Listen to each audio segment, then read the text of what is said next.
And we're live. Let me get over to my account so I can share it out.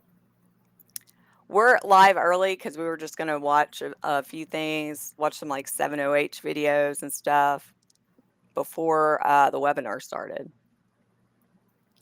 Yeah, we're just here to chit chat. Chilling,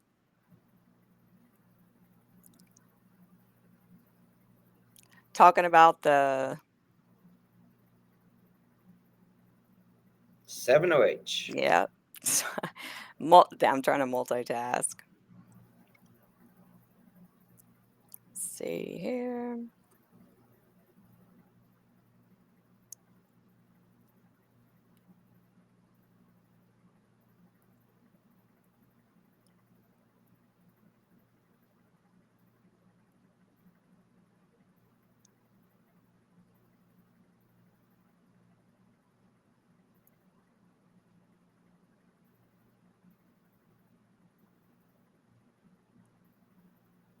All right. And then I'm going to go. We're just sharing it. We're just sharing the live right now, so Yeah. Sorry. be patient.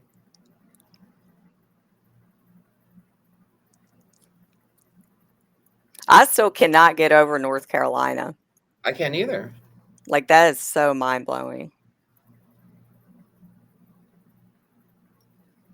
Like, yeah, let's just sneak it in at the last minute. Maybe they won't even notice. Man, it's so messed up. Like, that shouldn't even be legal to do. Right. Oops. Man.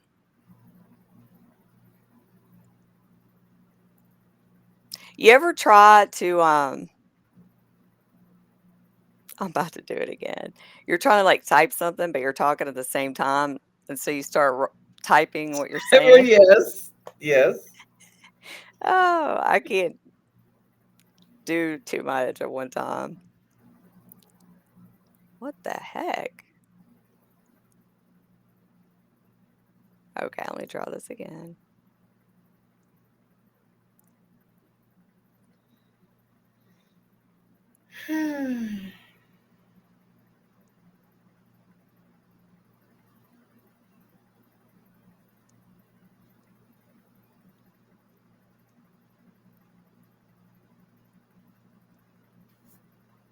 When I go to my YouTube channel, it doesn't even show it on the live. Or there it is.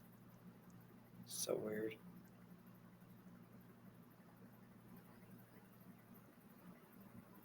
So yeah, the America Kratom Association webinar is supposed to start in like 30 minutes. So in the meantime, we're just going to show y'all some 7OH TikTok videos that we come across.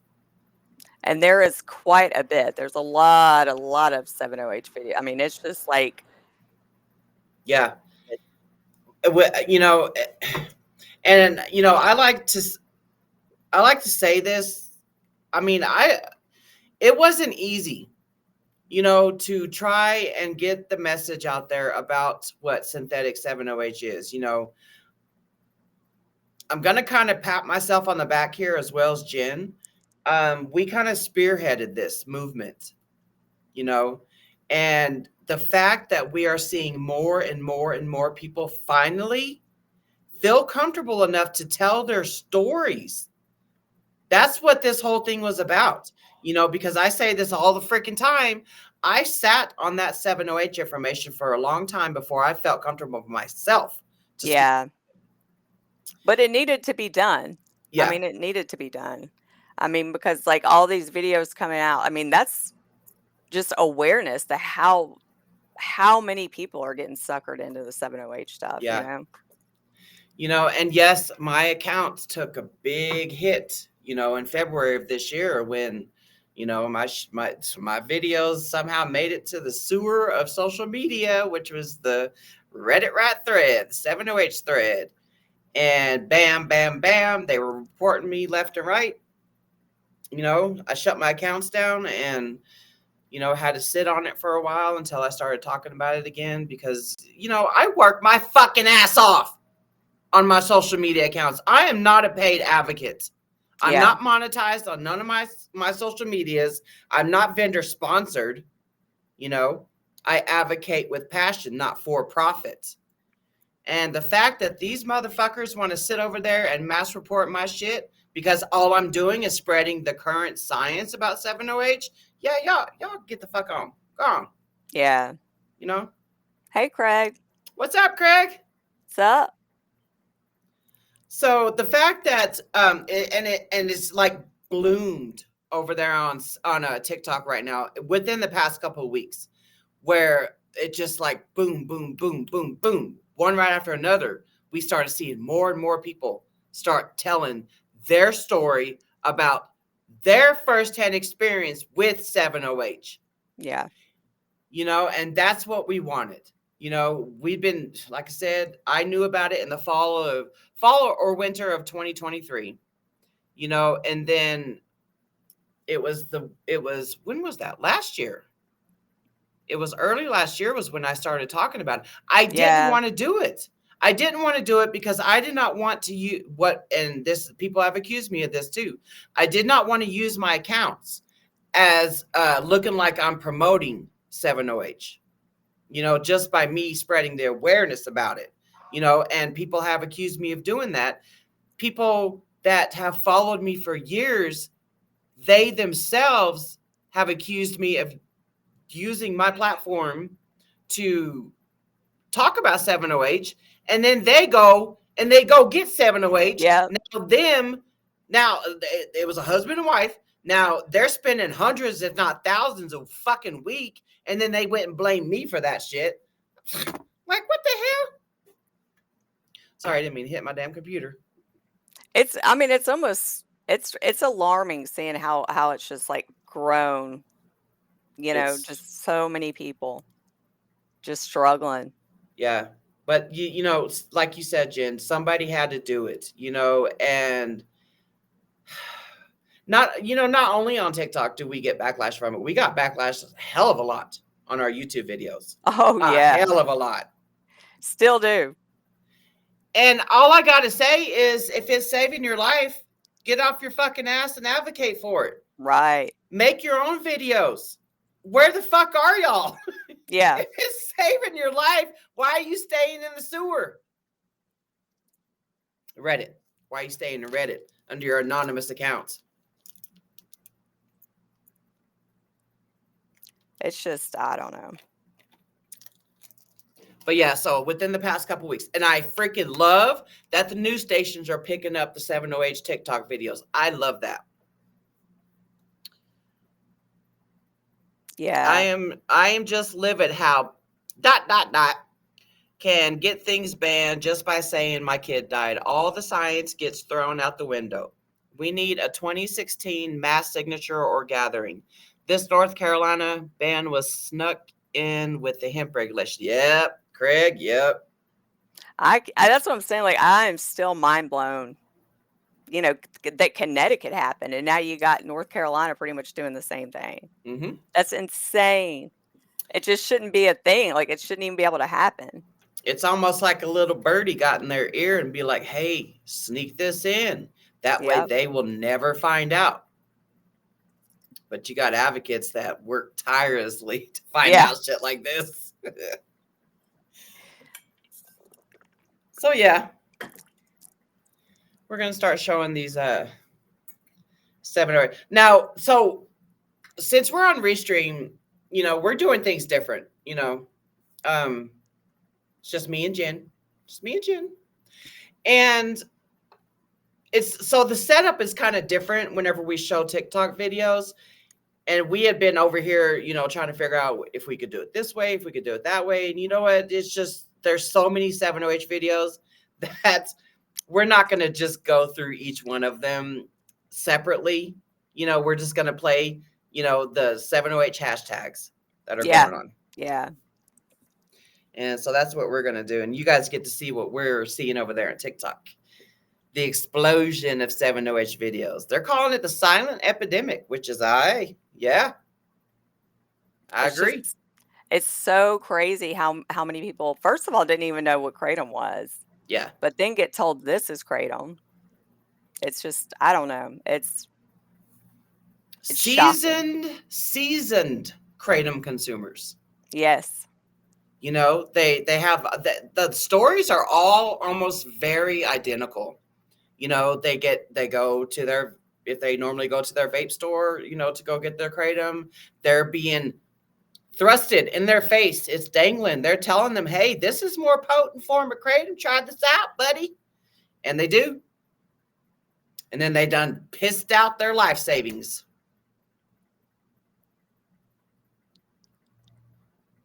Okay.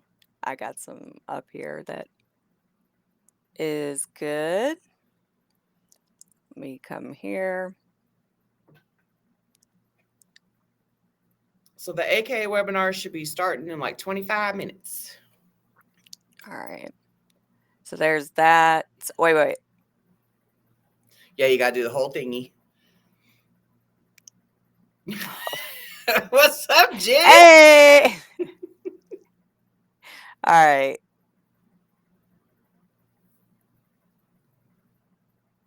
Okay. I found this one today. If you haven't tried these new things yet, don't try it. Don't do it. I am in the depths of hell with these things, trying to get off of them. Don't do it. Stick to the plain, regular leaf kratom. This is not kratom. Don't do it. Yeah, words of wisdom right there. Yep.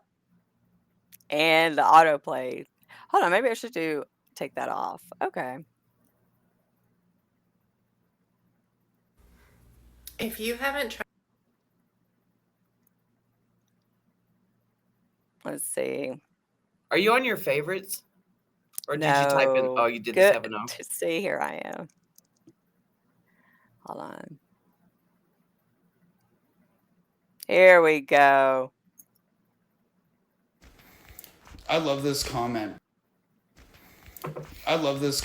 Because honestly, that is what like kratom should be. It should just be. Want to pause it real quick? It should just be like a medicinal herb that has all these different alkaloids. Oh well, better put my glasses back on. I'm confused. 708. If you're talking about the man, I can't even see it. Okay, if you're talking about the glossy leaves from the South Asian plant have been used in the herbal medicine for a long time. They have opioid-like effects, but I'm assuming a smoke shop. All right, what does Craig say? I have used 7-OH for research purposes. It is no joke. You do not need pharmaceutical opiates to get high. I know when to say when. I'm stronger than my mom who died from... Because my screen's on full screen, I can't see that. Oh, the exact same thing. It's the new Oxycontin epidemic. Oh, yeah. Yeah.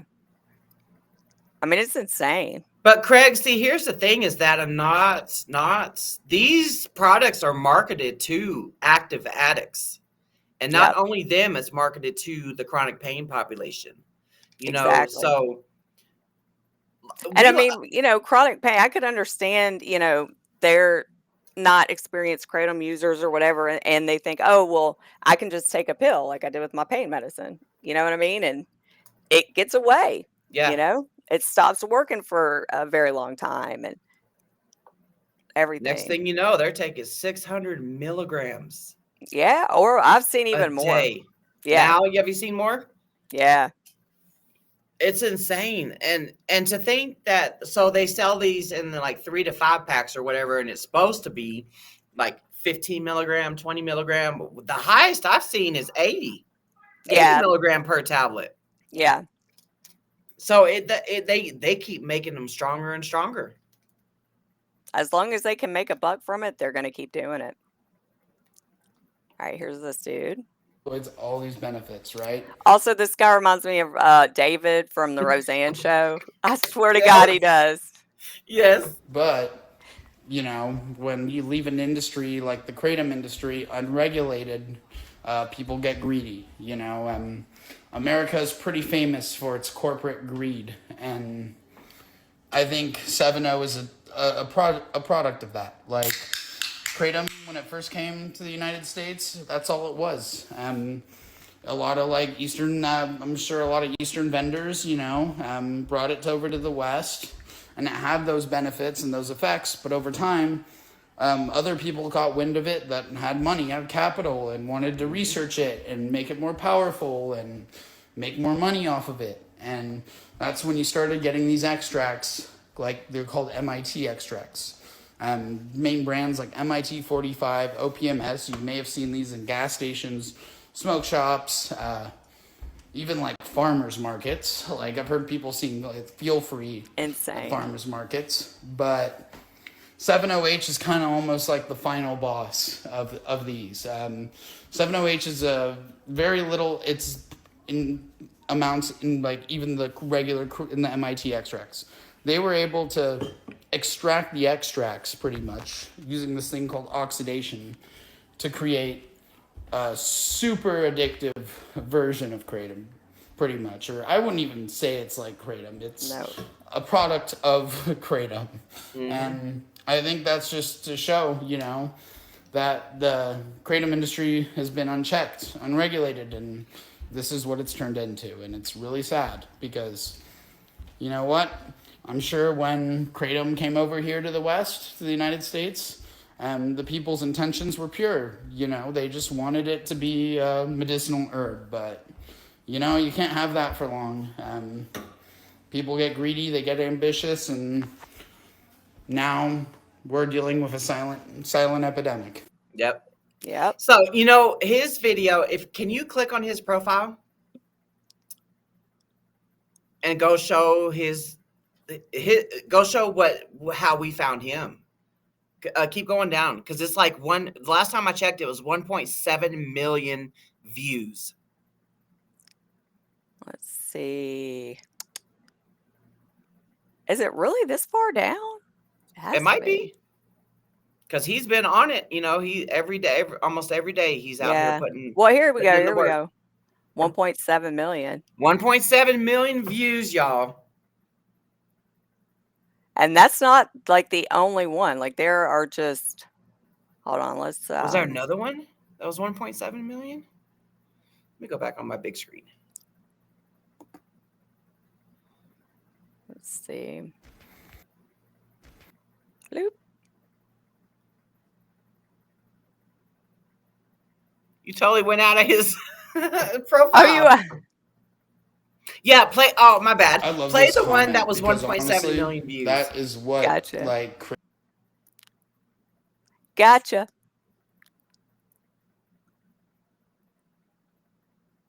I'm just like, okay, So- here we go.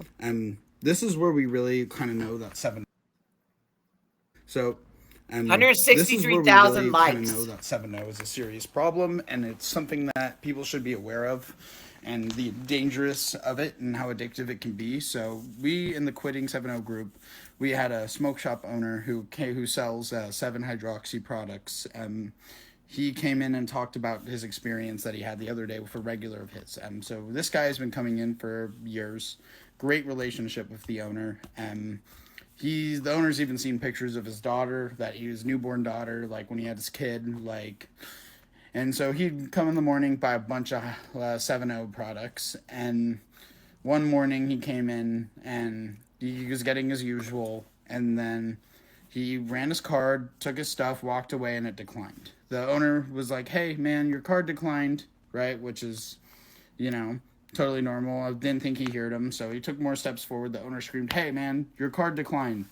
And before he exits the door, the regular turns around and goes, "I'm sorry, but I have to do this." And he committed a crime right there. He probably stole about like $100 worth of merchandise just to get out of withdrawal. Like that's really how addictive that this stuff is, that people are willing to steal, lie, and cheat for it. Like, people are taking out payday loans for it. We're seeing news stories on it, Yeah, it's not as bad as like, traditional street drugs, right? Where people are ODing all the time, but it ruins finances, it ruins lives, and it's gonna cause crime as well. Like, I won't be surprised if we see, and smoke shops are already a high target of crime, especially where I am in Washington. I work for one, and they got broken into multiple times. Usually it's people stealing the geek bars or whatever, but now it's going to be the 7-0. And Yeah. It's already happening, buddy. these shop owners, a lot of these guys are just nice people that immigrated here to feed their families. And this is like a family business they run. They're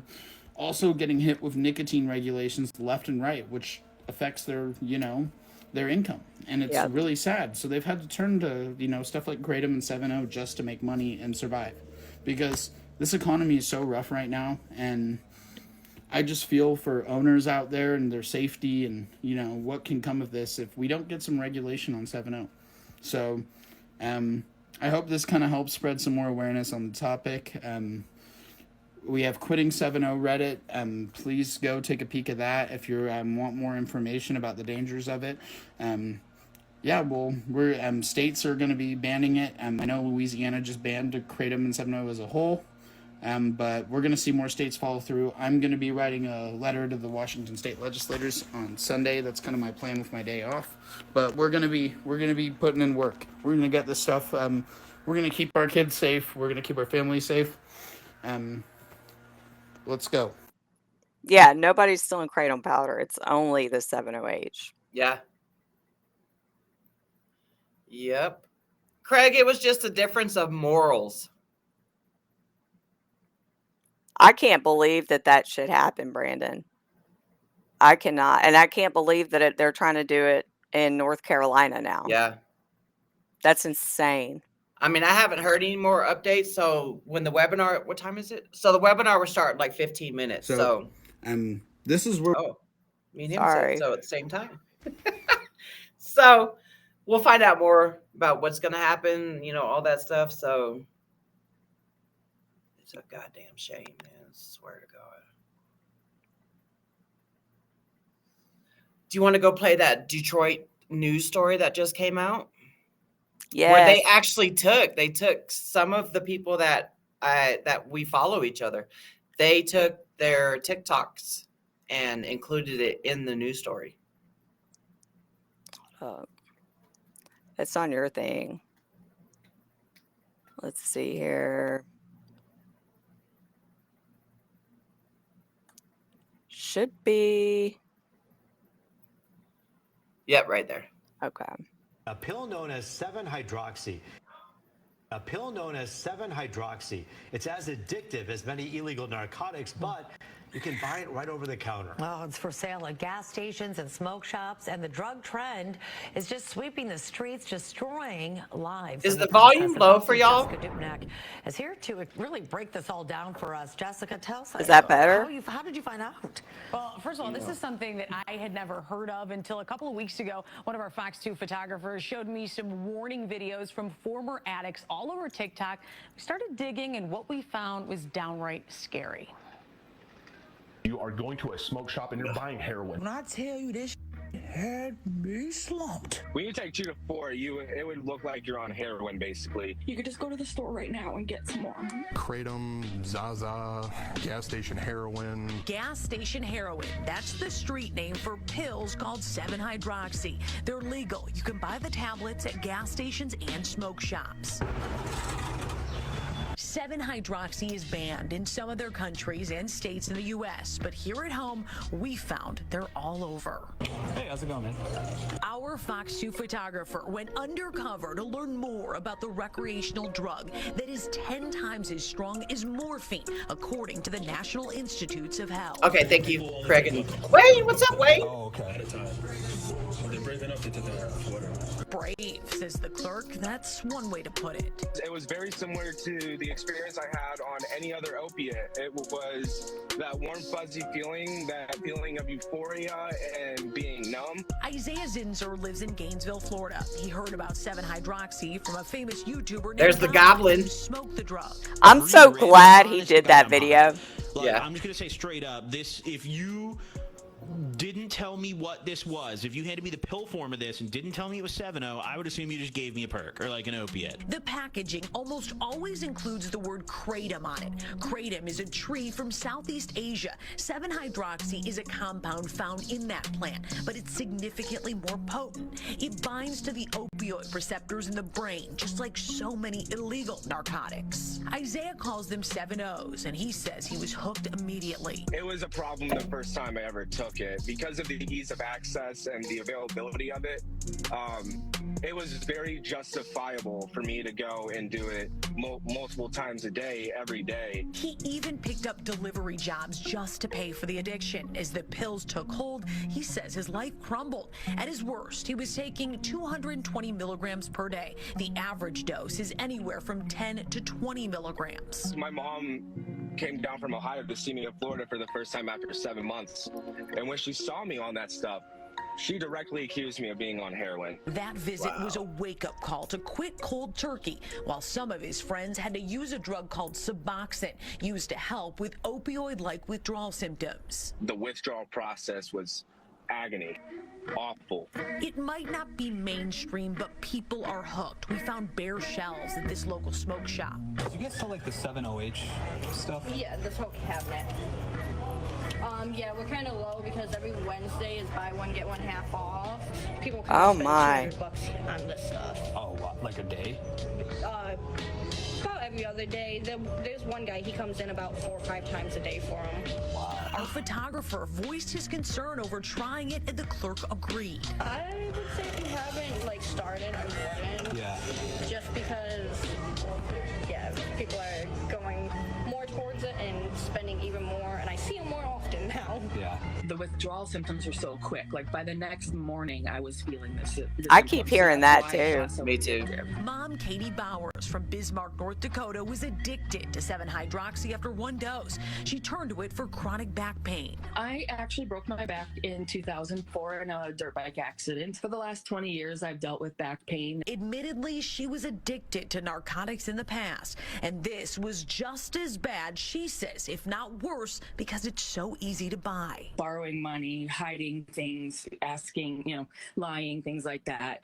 Door dashing just for money and being there when they opened, kind of thing. After 7 months on it, she finally quit. I finally just admitted to, my boyfriend and my sister that I wasn't doing well. Sorry. She was one of the first people I met on TikTok. Just took back Yeah. asking for help. Coincidentally, it's been banned in a lot of the countries where it's cultivated at. But not here in Michigan. A lot of people feel comfortable with the fact that it's a natural supplement or it's, No, it it's ain't. an herb or something Nope. like that. But there's an awful lot of things that populate this earth that you You're can getting it ingest twisted, and buddy. that will kill you, that grow on a tree or a flower or whatever else. Because 7-hydroxy is legal, law enforcement's hands are tied.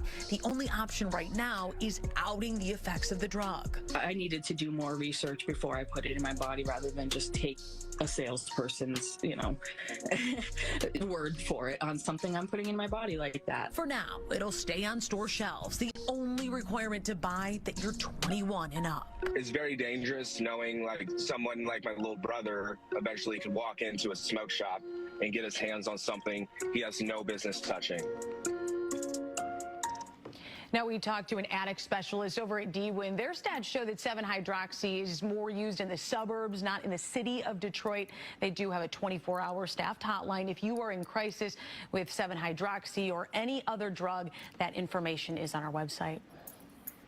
So it's easily to get it very easily, but what's the price? I mean, it's relatively cheap. That's the thing. Starts in It's about not. a 4-pack anywhere. From Well, it is in the $15 beginning, I guess. to $20 Yeah. to $25, depending on the potency. And you heard there in the story that some of these people are coming 5 times a day to the same smoke shop to buy a pack of these. So it can get expensive, but on its face, it's not too bad. what about emergency rooms? Are they starting to see people come in there yet? What's interesting is the stats aren't that readily available yet. It's, we hadn't heard of I've it. seen a lot of people people saying they're going to the ER for There was detox. legislation a couple of years ago to try and regulate it, so it is on the radar, but it's not mainstream, and that's exactly what we're trying to do is alert folks. Thanks to you and your photographer, this is going to shake up a lot Yeah. in Metro We hope Detroit so. and hopefully help people as well. Thanks, you. That's what Yeah. I'm saying. Keep making those 7OH videos, Your voices matter. You know, and like me and Jen, like we could totally tell when people are doing it just for clout. We can see that shit, and we can see the authentic videos, you know. But keep making if you are struggling with 7OH, this is what the common denominator is on my videos, in the comments in my videos, or in my private messages. What people are doing to get off of 7OH is they are buying a lab tested metragenine liquid extract. Then they transition to whole leaf powder. And then if they're just completely done with it all, they taper from the powder. That's it. That's how they're doing it. Some people, yes. Some people are getting on Suboxone for it. Yeah, that's the thing. They'll, the free samples. A lot of people are that's their gateway, is like they're getting that free sample.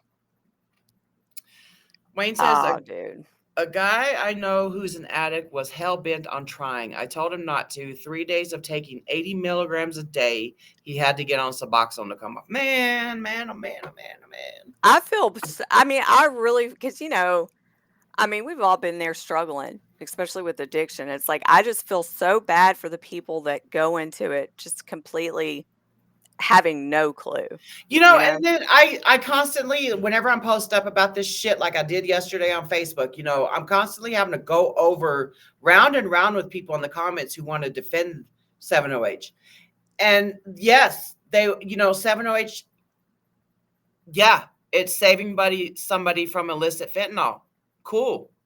But at what cost? Right. Because people are spending thousands upon thousands on this. They could have had a car paid off in full, a brand new 2025 car paid off in full. It's ruining people's, their relationships and their jobs, and it's just, it's. You want to come at me and say that, it's saving people's life, and then you got the motherfuckers over there talking about it. The whole new CDC data that's coming out about the overdose rates have got dramatically dropped, and they're lumping it in together, saying, well, is there a coincidence? Because 7OH was mass produced in like 2023, so maybe there is a coincidence there. So they're using that. The 7OH community is using that as one of their talking points. And it's I can't remember what Max said during the last webinar, how he put it, but it was kind of like, no, if you believe that, then. He said something funny, huh? Yeah, he did. I can't remember what it was. It wasn't like you're high. I don't know. He did. He said something funny. So the webinar should be starting any second. But yeah, and that's the thing, like, people need to be, and I know people have every right to put whatever they want to in their body, but a lot of this stuff, we don't even know what the hell's in it. Yeah. And the lab reports, for those that do have lab reports, are they testing for residual chemicals? Right. Half of them are not. Right. Like, there's a lot of things that's just really, really bad about it. And then you read about the people that's having stomach problems or esophagus problems because of the heartburn that they're getting. Well, you're ingesting a freaking chemical. Right. You know what nail polish remover smells like? That's one of them, acetone, and then they got the pull shock. So that is insane. I'm going to pull this up. So now when it starts, we'll know. Yeah, but that's what I'm saying. Like, that's not good. That can't be good to ingest. So, it's just, it's mind blowing. It's mind blowing, the arguments against it. And again, like, I'm not saying that we need to ban anything. I'm just saying it's becoming a huge problem. Yeah. It's becoming a huge problem. I have a whole Facebook thread. I know. I love that. I wish I had time to look through it. I know. I wish I had time. Of the robberies, that Knoxville cop, that story went huge over there on my TikTok. A police officer. Yeah. Stealing what they said was kratom pouches. And then it later came out it was 7OH that he stole. You don't fucking go steal kratom powder. Ain't nothing in kratom powder that makes you crave it enough to go risk doing jail time for. Yeah. But those warm fuzzies, which is what I used to get, that's what I used to chase when I was addicted to oxycodone. You know, it was that warm, fuzzy, warm blanket body feeling that came over. You know, that's what I used to chase. Yep. And then when popping pills wasn't enough, I used to store them. You know, and then when that wasn't enough, I used to smoke them off aluminum foil. So I don't know. It's just like those TikTok videos said, this is a silent epidemic, you know? Yeah. And you could try to shut us down all you want, but we ain't going to stop raising awareness about this at all, because your love for 7-OH is getting our kratom that saved our lives banned. Right. And it's just every news report you see, they call it kratom. Yeah. And even these people that, you know, are making the 7-OH videos are They're calling addicted to it themselves. Yeah. Remember Goblin Screenshot? Yeah. I'm not going to name the business, but he's addicted to it himself. Yeah. Say, please do not use the word kratom. It strikes it out. It's 7-0 completely. Yeah, it's completely different. Yeah. Stop calling 7-OH kratom. It is not kratom. Yeah. I mean, I don't know. Like I said, even the people taking 7-OH will call it kratom. Yeah. They're justifying within themselves. I believe so. Yeah. Yep. I believe so. Even if they don't even realize they're doing it. I think that, man, there's a lot a lot of stuff going on. I'm curious to see what Mac's going to say, especially about North Carolina. Mm-hmm. I still cannot believe that happened. Oh, here we go. Here we go. You going to take us off camera? Okay. So welcome, everyone. This is Matt Catto. David We're letting people Carlucci! join here. It just takes a while to populate on this program, and it's rapidly going through the cycling of allowing participants to join. I'm going to mute us. Okay. Okay, we'll get started. Thanks to everyone for joining us. My name is Matt Catto with the American Kratom Association. Joining me this evening is David Carlucci, who is our lobbyist in New York and helps us on the federal level. We're going to be talking about some state-specific information, and I think that what's happening in New York is a good illustration of what happens in other states, where you have to do a lot of horse trading and a lot of manipulating, being able to get members to understand the differences between these manipulated products. And so it's important that we have an understanding of how this kind of thing works. But excuse me, when they say that legislation is like sausage making, it's true as we go forward. But let me start out just by talking generally about some of the challenges we're facing this year. And I know that there is a lot of chatter going on of finger pointing about who's responsible for what. We have seen a significant uptick in the number of ban bills that are being recommended in state legislatures. And we've had success this year in adding, we're up to 17 states that have passed the Kratom Consumer Protection Act. We're not done, and we're optimistic that we're going to get more that will add there. One of the most significant ones is Rhode Island, and this evening, the Senate Health Committee voted out both the House and the Senate Kratom Consumer Protection Acts from the committee, and it goes to the House or the Senate floor on Friday. The way the process works there is the Senate bill has to go over to the House to be passed, and then they send both bills to the governor, and the governor has committed that unless there is a deleterious amendment, that he'll sign it. So we're encouraged. I know that there are people within the kratom industry and within the 7-OH industry that are working hard to defeat that bill. But I think we have a solid agreement with the governor. And if this bill survives any last minute floor amendments, which we expect that it will, then we're going to be able to have a KCPA in Rhode Island, which will be fabulous. We think that we're going to have a KCPA in North Carolina, despite the addition of a ban provision that was added here just in the last couple of days. And when this happens, and it has happened before, we have to simply react.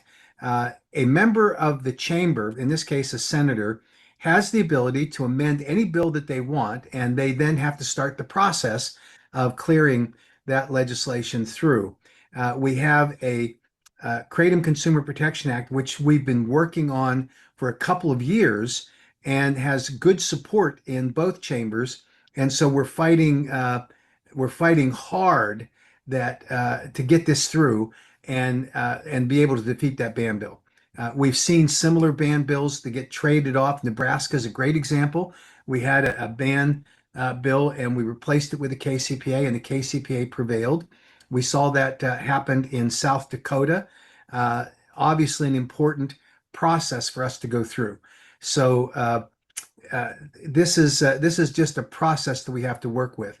In the state of California, we have a KCPA that just passed unanimously through the House. Now, it is targeted to the state of California to address an issue with the Department of Health in California, who has adopted the position that the FDA has, that all kratom is adulterated.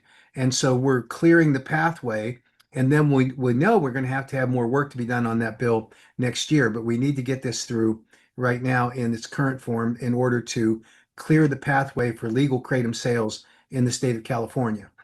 Everyone likely knows that we had a huge battle in the state of Texas.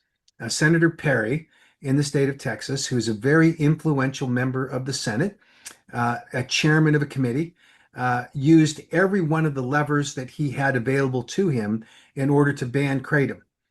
We defeated the ban bill and put amendments on it. The amendments were not the KCPA. There is an existing KCPA that needs to have strengthened enforcement powers, and Senator Perry took the position that you can't tell the difference between good kratom and bad kratom, so you should just ban it. And so when he saw the strong resistance to the ban, he created what sounded like a very plausible and a very acceptable bill, say, okay, we'll allow kratom to be sold, but it can't be sold in any place that sells vapes, hemp products, alcohol, or cigarettes.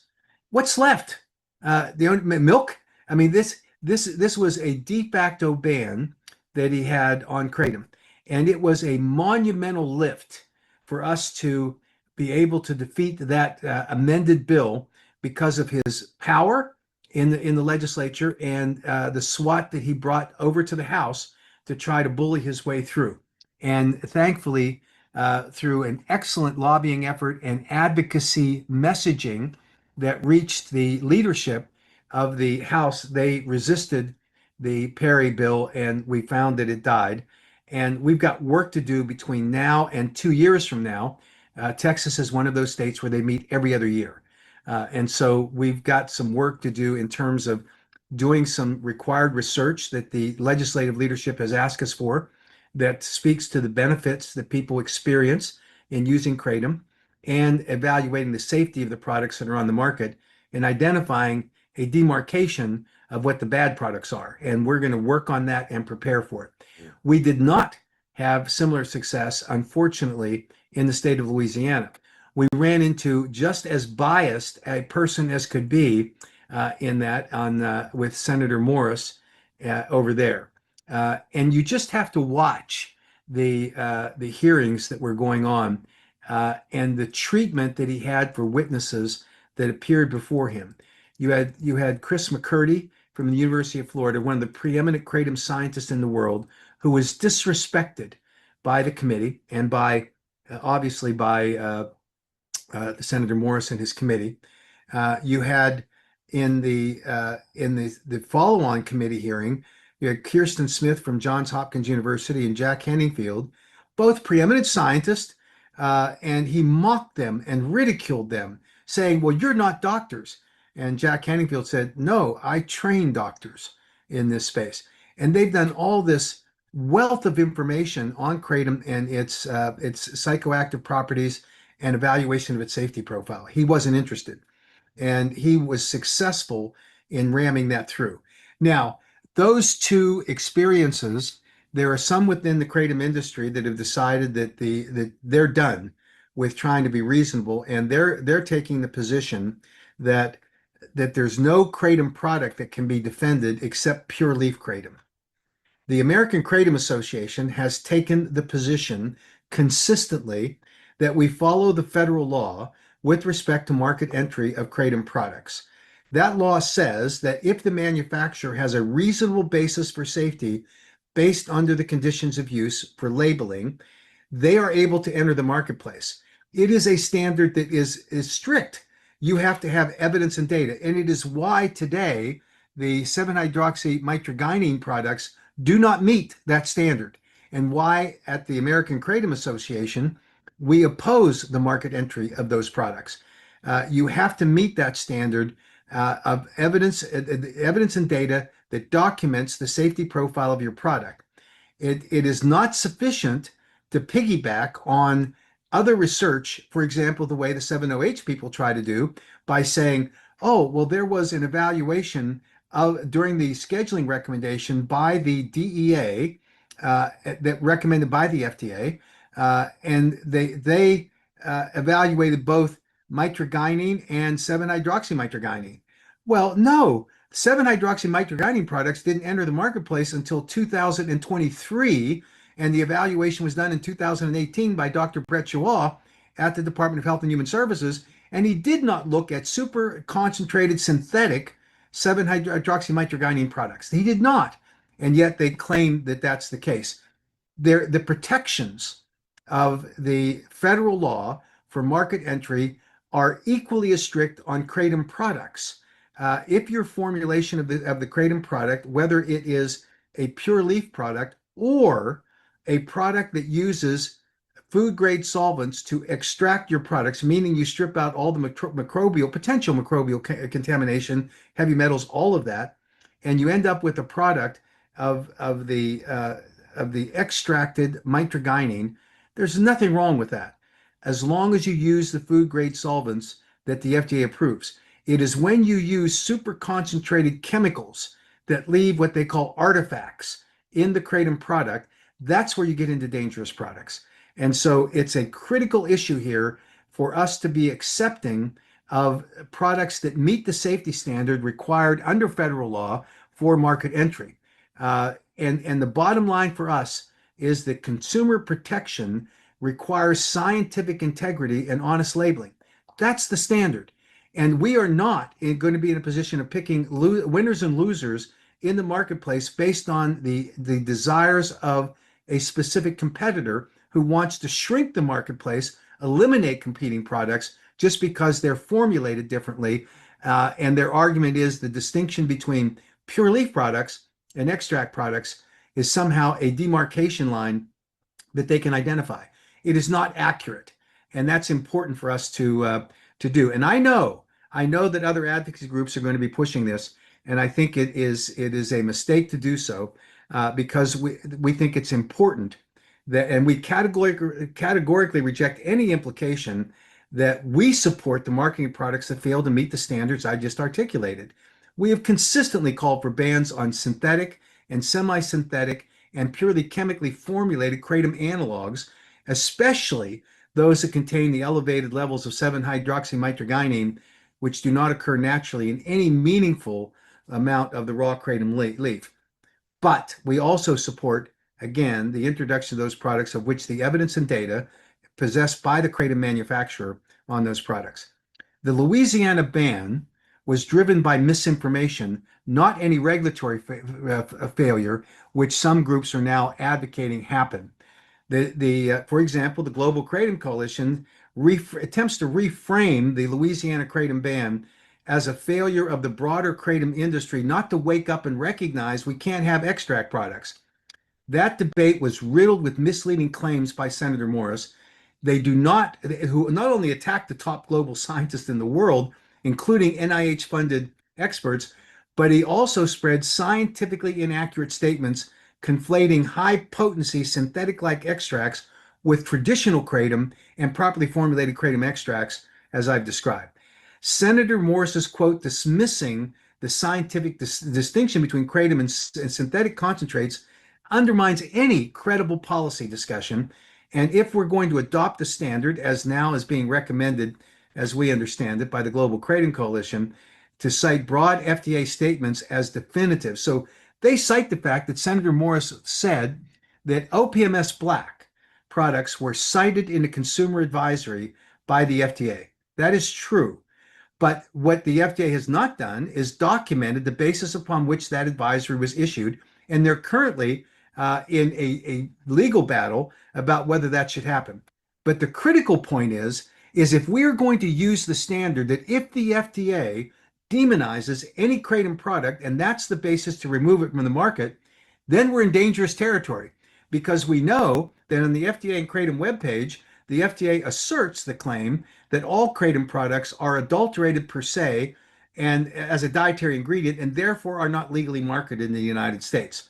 We know that that's not true, but yet the FDA is saying it, and that's why many of these legislators are lomming on to that language and claiming it to be true.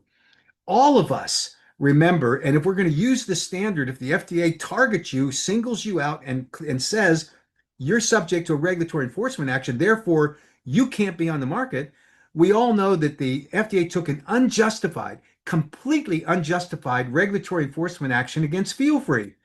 They went in on the false claim that it was an adulterated product, and they used a lot of assertions of what so-called facts that justified their seizure of the product. If that's the case, and the GKC wants to be consistent, and it is the basis for removing products from the marketplace, then Feel Free's gone too, and it shouldn't be.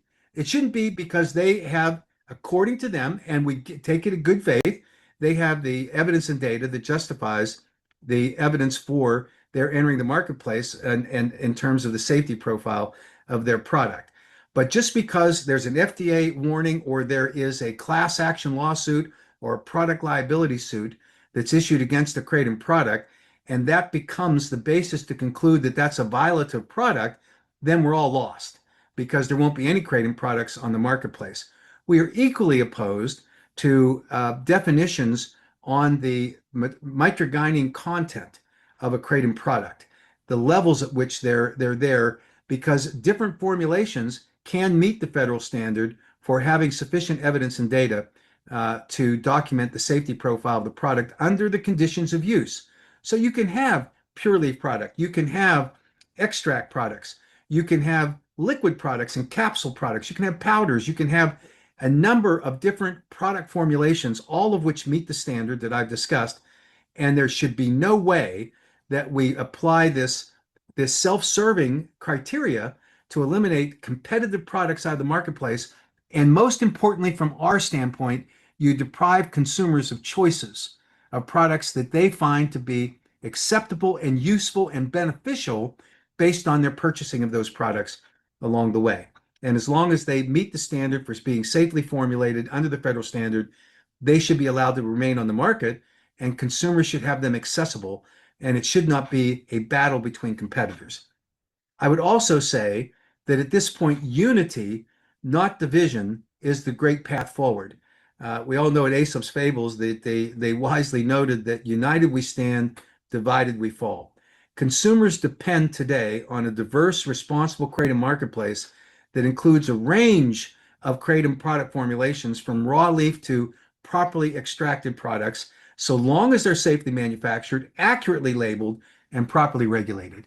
That should be the standard that all of us have. It's a grave mistake for any group of manufacturers or an individual manufacturer to attempt to use the regulatory or legal statutory process to gain a market advantage by attacking fellow manufacturers in an industry without any legitimate safety or policy justification.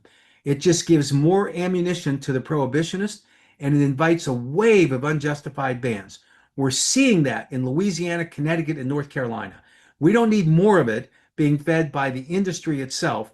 And I think that I'm hopeful that the GKC will reconsider their position.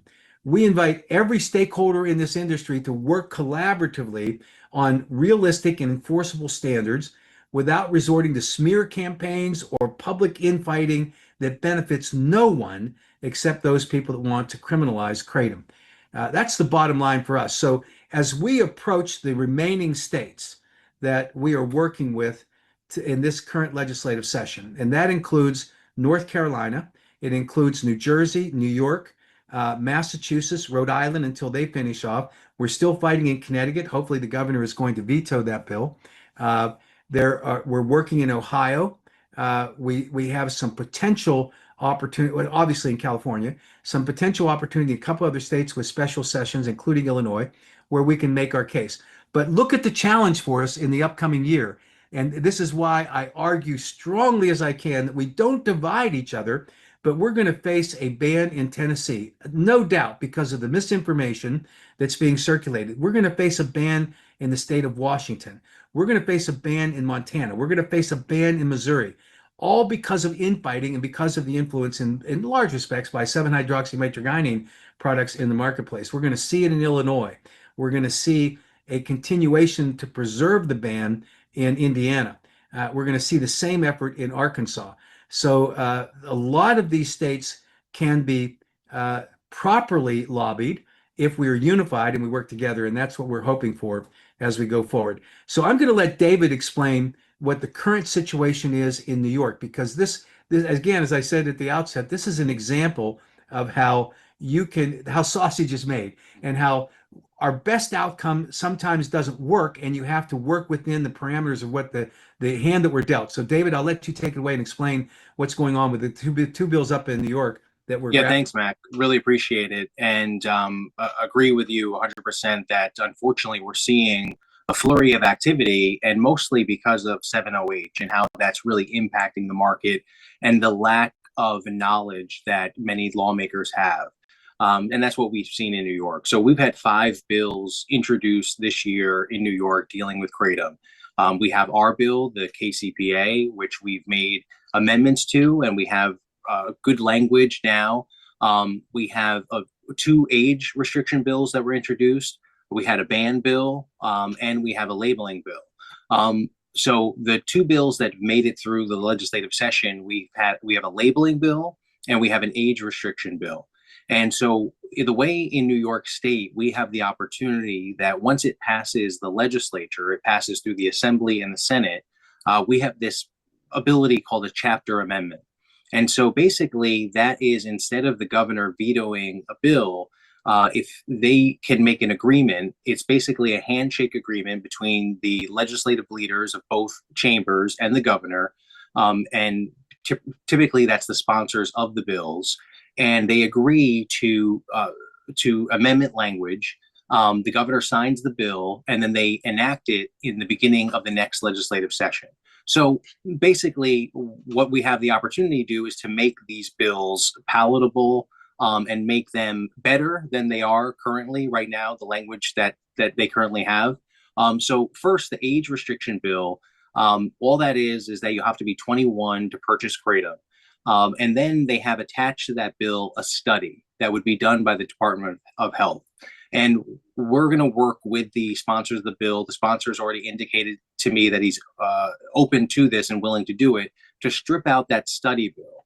And the reason why is because, unfortunately, what that would do is just allow a lot of this to be kicking the can down the road. That they say, oh, we're going to study it so we don't have to do our comprehensive KCPA bill. And that would be problematic. Not life altering or not a ban situation, but something that obviously would slow our progress in regulating kratom. The other bill is a labeling bill. And unfortunately, this bill got through the legislature, and the lawmakers that sponsored the bill just do not have that understanding of kratom and the problem of 7-hydroxymitragynine. And not being able to differentiate between the two, this bill, if passed as currently written, we believe would exacerbate the situation because it would give cover to 7-OH to say that it's a kratom product. There's just certain warnings that have to be put on the product, but that's basically it. So we're very hopeful that we're going to be able to take much of the language that's already pending in our Kratom Consumer Protection Bill and substitute that into the language for the labeling requirement. With those simple changes, we are on our way to having a much better environment for kratom. Not exactly to the place where we want to be with the KCPA language, but we're on the way. One of the the glass half full way to look at this is that the flurry of activity we have is good in some regards, that lawmakers are paying attention to something that we've been talking about and trying to get them to make a priority for a long time. The problem is that with the lack of education in terms of knowing what kratom is and what it isn't, you have these reckless pieces of legislation that can move. And that's, as Mac has said, I share that concern that I believe that we're going to see a lot of bills introduced from lawmakers that just don't have that understanding. And that's why their first act will be a ban bill. Many times when those bills go in, it's lawmakers just doing a knee-jerk reaction, not knowing what to do. So they put that bill in. And I know Mac and I have had experience of working with lawmakers that have done that to convert them to be champions for the KCPA and regulating kratom. But that's something that we're going to have to work on all together, is educating lawmakers as best as we can about the dangers of not regulating kratom, allowing it to be synthesized products, and leveling the levels of 7-hydroxy metrogenine. So it's very problematic. But that is one of the things that's giving us at least some leverage to say that the lawmakers really have to take this up. And in absence of it, we have people injuring themselves, getting hurt, and a public safety risk. So we'll be keeping you in the loop in terms of how we progress with those talks with the lawmakers and the governor. But I feel we're in a good position.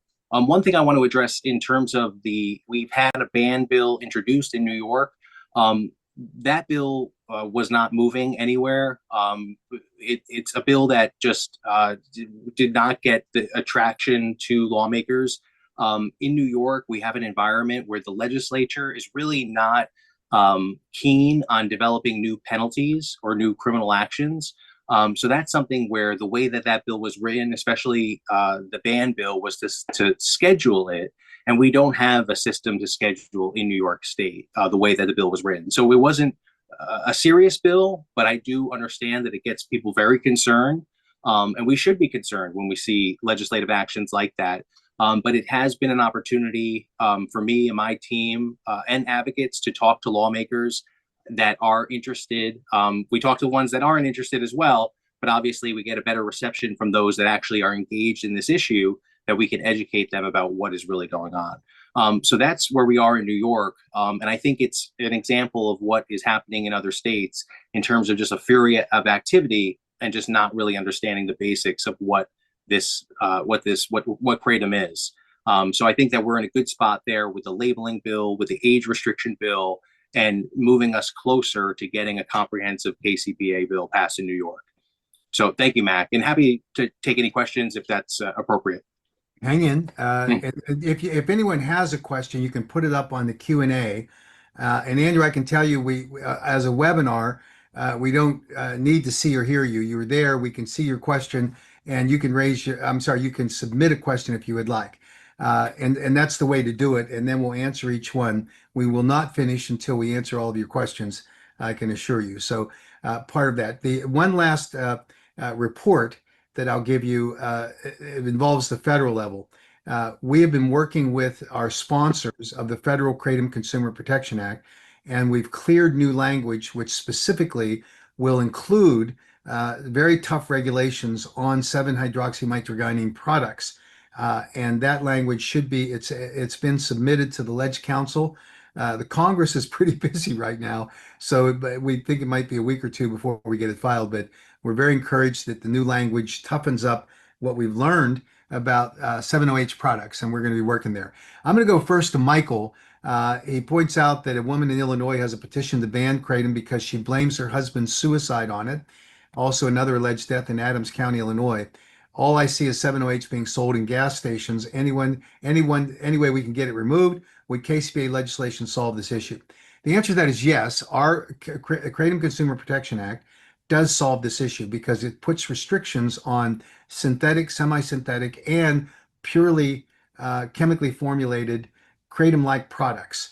We don't allow those products to be sold, and it is a sufficient protection for consumers to do that. And then the existing protections at the federal level provide the framework for a safe kratom products. The issue with 7-OH is out of control at this point. We see 7OH products, if you look at the marketing that goes on. I made a presentation at a trade show in Chicago last week, and I gave examples of the kinds of products that are being sold, and they are the most absurd kinds of packaging and marketing materials. One of the 7OH products is called Smurfs, and it's made to look like a child's candy. And then they have another that looks like ice cream cones in a confection. And these, I mean, it's incredible. And the levels of serving sizes are rapidly escalating from what started out as 7.5 milligrams to now some 60 and 80 milligrams per serving.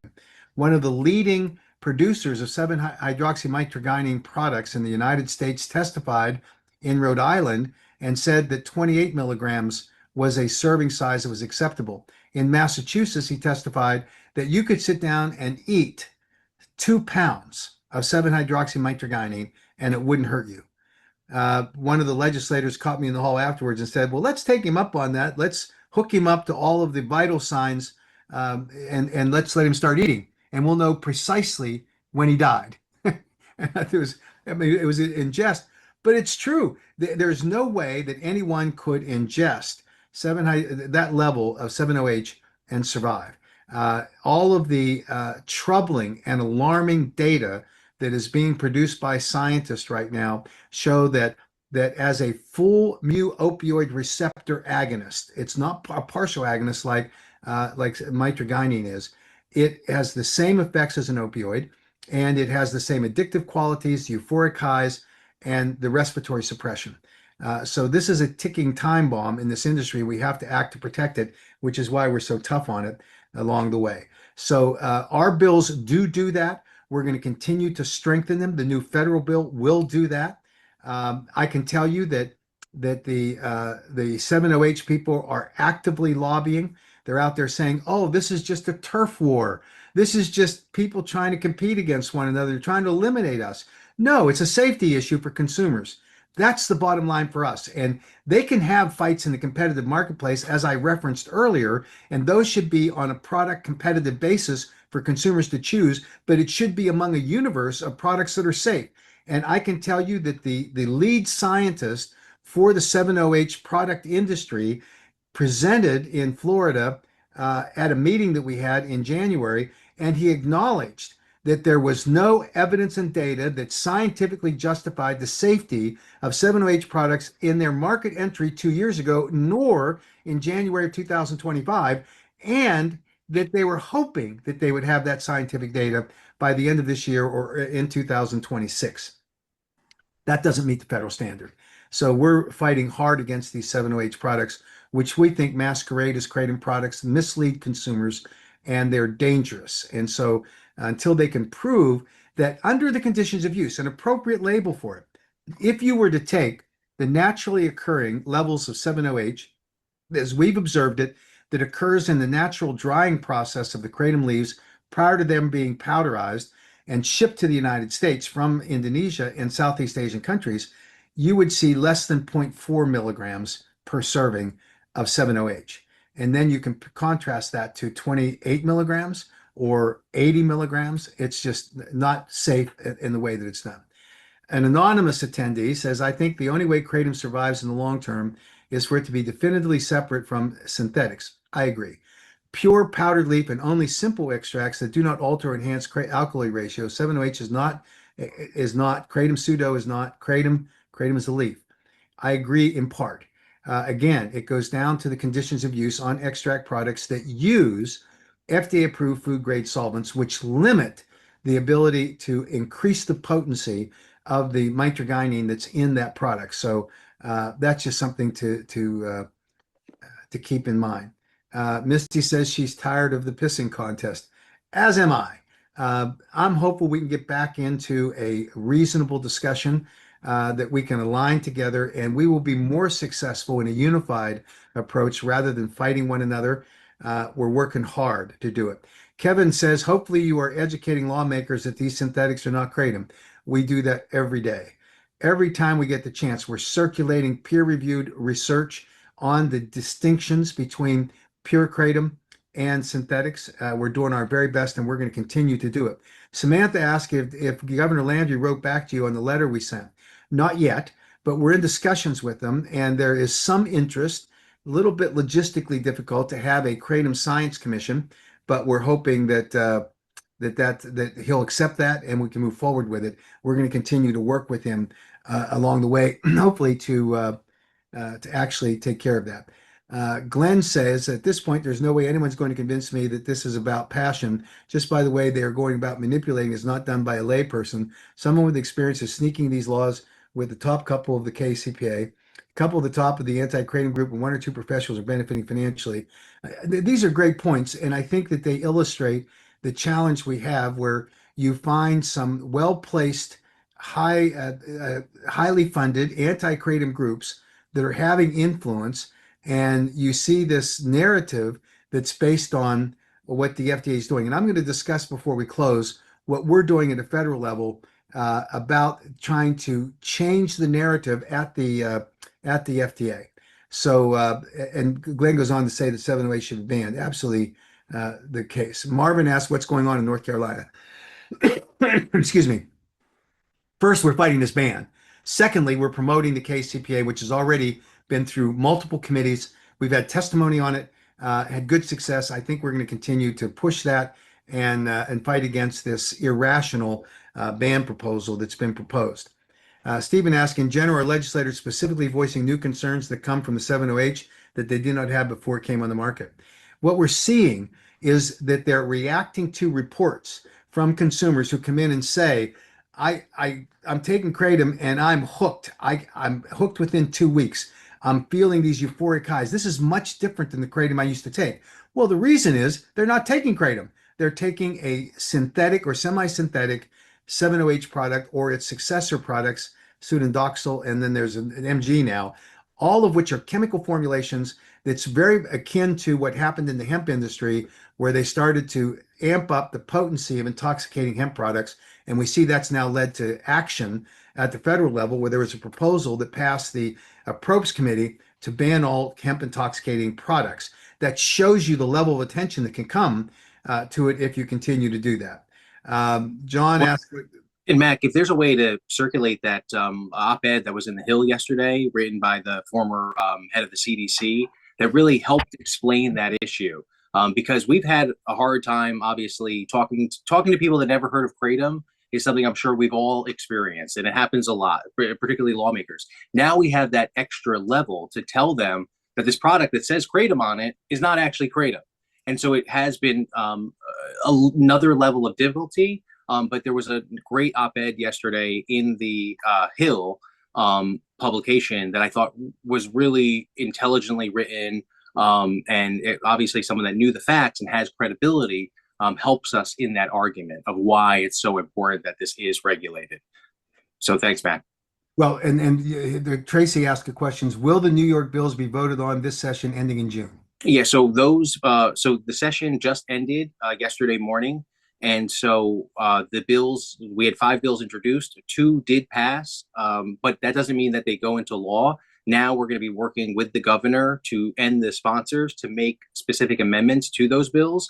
That's the age restriction bill you'd have to be over the age of 21. And then we have a labeling bill where we have just some problematic language in terms of what you actually would be required to put on the label. And I think we're going to be successful in getting language that the American Kratom Association is confident will actually protect and help consumers.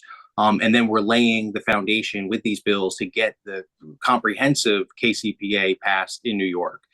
So that's where the process is right now. Great, thank you. Edie and Chris talk about North Carolina, and John. I think the question that Edie asked is, and Edie, thank you for your absolutely fabulous advocacy. It's great, and you should be recognized for that. Should North Carolina advocates attempt to schedule in-person meetings in Raleigh? Yes. We need every voice that we can, either in-person meetings, emailing, or calling. Now, we'll put out an alert when we get a couple of days from now, when we get more direction from our lobbyist about how to address specifically the current ban bill. And we're going to get some more information tomorrow or Friday on that. We'll communicate, but there's nothing wrong now from reaching out, scheduling meetings, talking to your representative or senator to do it. I think it's absolutely fabulous to do that. The new language that's added to HB 329 to schedule kratom as a Schedule 6. First off, that's not an appropriate schedule for it. But they know they can't get a Schedule 1. Schedule 6 applies to a prescription drug product, and that's in the federal statute, which is mirrored in North Carolina. So problematic on that bill, but there's lots of other issues that we're working on in order to defeat that ban bill, and I think we'll be successful.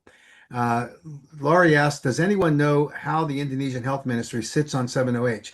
They're not selling crushed leaf anymore as a preventative measure, and do they know that it has no such effect? Thanks. So I can tell you that I've spent hours and hours and hours with on Zoom calls with people in Indonesia, and they're well-intentioned. They tend to overreact a little bit about misinformation that they receive, including about 7-OH. The fact that they're selling crushed leaf is really for extracts. It could be for 7-OH, don't get me wrong, but 7-OH, it has to become an extract first, and then it is chemically processed and synthesized from that. This is a very complex process. The Indonesian government mistakenly, despite the best advice that we gave them in a visit last October, they elected to ignore the advice we provided to them about the best way to approach the import alert issue. And they went to the FDA hat in hand and said, oh, we've got these new great regulations. We're going to clean up the supply chain, and we're going to be able to eliminate all microbial contaminants and certify with testing that this is clean product. And the FDA predictably did what I told them they would do, which is that the FDA said, no, thanks. Their bias against kratom shows, and it was just a bad strategy. Now, the Indonesian government's willing to work more cooperatively with us, and I think that we're going to be able to make some progress there. So hopefully, but it's important for them to understand, and everyone else, that restricting crushed leaf doesn't do anything about restricting 7-OH, because you can make 7-OH out of the powder too. It's just a matter of going through a different extraction process and then synthetically or semi-synthetically converting it along the way. Kevin said, I think 7-OH and synthetics is a threat to the progress the AK has accomplished for kratom. What are your thoughts? It absolutely does. This is a new problematic messaging that we have to address. I was on a call earlier with some of the vendors, and I told them this is going to be a battle. And it's the new beachhead that we have got to fight on that's created by the 7-OH people, and they've got money. They're hiring lobbyists around the country to try to undermine what we're doing. And so we've got to match that, and it's going to take advocates raising their voices and to put a little shoe leather on up in these state capitals and help us financially, because these are expensive fights that we get into, but we can't shrink from those fights because these guys throw a lot of money around. So we're going to be advocating and asking you to help us as best you can as we go forward. And rattling the tin cup is just part of this process. Tim asked, is North Carolina amendment on the hemp bill likely to be removed? We hope so. You correctly point out, it didn't seem like most of the lawmakers knew what it was, but still progressed to the next committee. That's part of the process, but we're working with the sponsor and with the leadership in order to educate them. And obviously you're correct that the regulation was preferred by the members of the Senate, and we're working hard to work on that. John asked if there's any movement on KCPA in Pennsylvania. We're stuck in the committee. We're working to unstick it. And so part of it is 7-OH, and part of it is some of the fighting in terms of the competing kratom industry people. So we're just going to try to unstick it and get it moving. Senator Pennycook has been great for us up there. We want to support her as she moves forward here. Misty says TikTokers are calling 7-OH the silent epidemic. It is. And you know, it's astounding to hear some of the claims that the 7-OH people are making about their products. And you know, they claim that there is a group of responsible vendors that don't put the packaging that's appealing to children and don't advocate for the super concentrated serving sizes. Well, I don't see much of that, frankly, but that's what they claim. Clearly, 7-OH is a drug that is powerful. It is highly potent. It is 10, I think it's 11 to 13, or 11 to 23 times more powerful than heroin. I mean, it's got all of the earmarks of being an opioid product that really is dangerous. And I think the silent epidemic is a great characterization of it. Ryan says, can you re-summarize the situation in California? Is there any imminent threat to the legality of kratom there? There is, if the California Department of Health is allowed to implement the current effort that they have undertaken to seize kratom products by manufacturers and individual vendors. They're out there doing that now, and we're trying to get the assembly to pass the KCPA so that it restricts the California Department of Health from doing that. It is a slog, but we're working hard on doing it. And it is an imminent threat because they're already shutting it down in some jurisdictions, and that's why the legislature is trying to move it as swiftly as possible. Steve says, how much has the surge in 7-OH use and its drug-related marketing played a role as the incentive for the new ban attempts? It is a strong catalyst for the ban, and you heard it from Senator Perry and from Senator Morris that you can't distinguish between the good and the bad, and so they're saying let's ban everything. And while that's illogical and in some cases insane, because then you just let the black market rule, better to ban those products regulate rather, and better to ban those products that are arguably and scientifically proven to be dangerous. And I think that's the part of it. Make no mistake, the 7-OH surge in those products is fueling the concerns by anti-kratom advocates, and they're exploiting it, and they are going to make it into a very difficult problem. So I think that's where we are. Malcolm says, House Bill 468, regulation of kratom products versus 328 of the hemp-derived consumables. We please be alert for our consumer advocacy alerts. If you're not on that list, would you please email us and if I could ask Mark to put the address up in the chat, that would be great so people can see it. And let us know who you are, how we can contact you, and add you to our list. We obviously want help from as many advocates as we can find. Walter asked, are you aware of any scientific publications documenting the adverse of 7-OH products? Given the widespread use of 7-OH products, one would expect that many such reports will be appearing in the literature. Thanks for your great work. Walter, thank you for all the work that you've done over the years in helping us as a researcher and a prominent voice in the kratom research community. The answer to your question is yes, there's rapidly published literature, some of them just recent. Walter, I'll make sure that we send that to you so you see the latest stuff. There's studies that are now being completed. Some case studies have been done, and all of it is alarming in terms of the effects that 7-hydroxymytrogynine products are having. So that's where we are with that, but I'll certainly follow up, Walter, make sure that you get those things, and we'll put them up on our website. Maybe that's the best way to do it, is to put them up on our website. Everybody can just go download them, but we'll make sure we do that.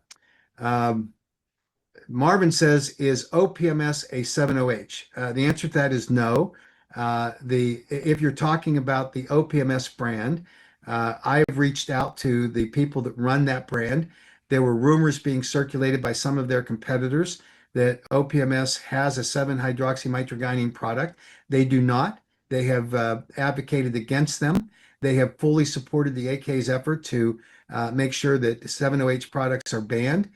So I would say no, that's not an accurate rumor. To the extent that you heard the rumor, it's certainly not true. And again, anti-competitive behavior in the marketplace along the way. Brandon says, thanks for hosting this. My question is regarding Connecticut. Given that HB 6855 includes kratom in a broad scheduling amendment without separating the natural leaf from synthetics like 7-OH, what are the best next steps we could take to push for either a veto or at a minimum an amendment that removes natural leaf from this bill and instead introduces KCPA style regulation? They have a KCPA bill, they just didn't pass it. This ban is in a big bill. The governor, it's going to hinge on whether the governor is for or against hemp products, because we got inserted into it. So there's a possibility if he does oppose that and the hemp industry is mounting a big initiative there, then we may get lucky and get this vetoed. But we're going to have to fix it in Connecticut. the next legislative session. There is a potential opportunity in September where they go into special session on budget issues. And given that there is a fiscal impact of banning kratom in the state of Connecticut, we might be able to slip in with a appropriate amendment, but that's a long shot. We're having our lobbyists evaluate that, but very difficult issue. So we're working on this. John asked, you mentioned the ban bill in New York has no real momentum. Do you know if the North Carolina ban bill amendment is in a similar situation? Not dead yet, and we hope that it will be soon. But it was just introduced, and we're seeing legislators kind of getting their arms around it. We're educating them about how this is a bad bill. So we'll see how that works out. Misty Brown, 7-OHers are still saying about the overdose deaths dropping per CDC is attributed to 7-OH use.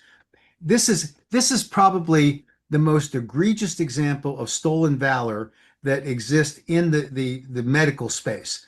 To make a claim, as 7-OH is doing, that there is a correlation between the entry of 7-OH products in 2023 and the subsequent reduction of overdose deaths, and therefore we should all conclude that 7-OH is the basis for the reduction in overdose deaths. This is nonsense. There are Pulitzer Prize winning research articles that have been done that document it was two things that influenced the reduction in overdose deaths from opioids in the United States. The first is that we emerged from the COVID lockdowns that had everybody isolated, and the number of overdose deaths occurred because people were sitting at home alone using opioids with no network of support. And one of the greatest interventions that can occur with an overdose is a friend is present or a group of friends, and they administer Narcan, not 7-OH.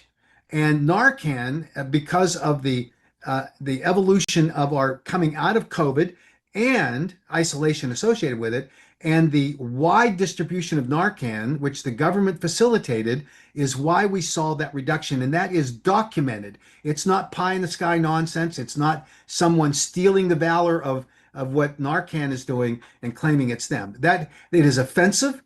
And any rational person would see right through that they're exploiting the presence of that product on the marketplace. 7-OH, as best as we can determine on the science that's being produced currently, is a part of the problem, not the solution. And so we've got to simply fight back. And the fact that they say it tells you how disingenuous they are.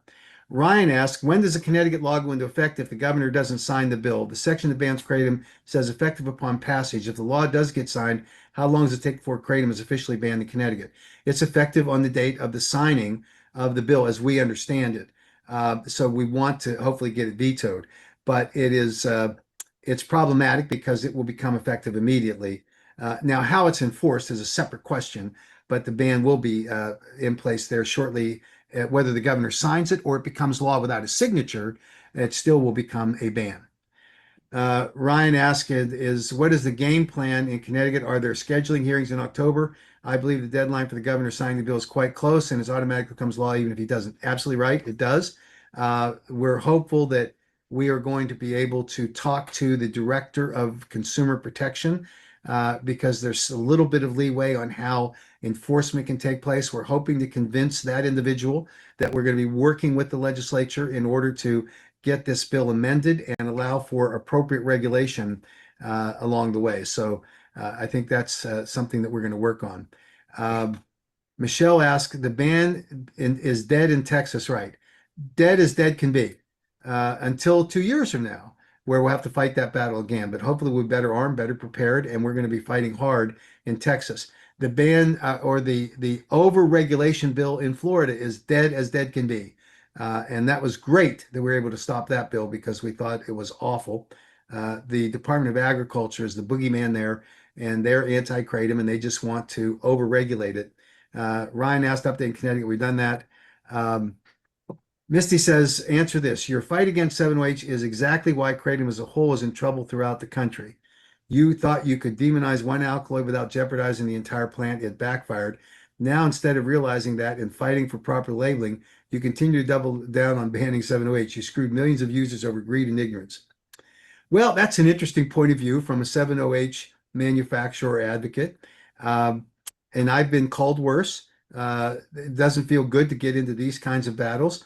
But when it comes down to one thing being true, which is that there is a sufficient database of evidence and data that documents the safety profile of kratom, including kratom extracts using food grade solvents.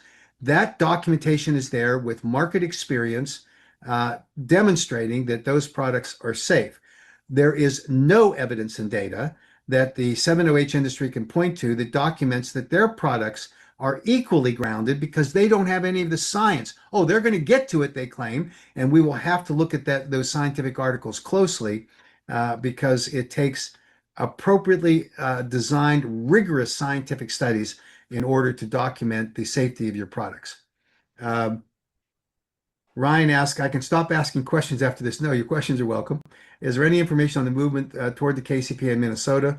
The answer to that is that we're stuck in the mud in Minnesota and in Michigan, but we're working to try to fix that and get it going. It's just been a confluence of events that have stopped us. A lot of it anti-kratom people that are in there trying to get a ban, and we're just playing a game of chess here. And right now we're at checkmate, not having a winner, but we're working hard on it. But it's a little bit of a problem with resources and hotspots, but it's also the reality that we're not having a great champion there with the leadership to move it through. You asked what type of ban on kratom in North Carolina. What does it look like? It is a straight out ban calling it under Schedule 6, I think. It's just an inappropriate place for it to be.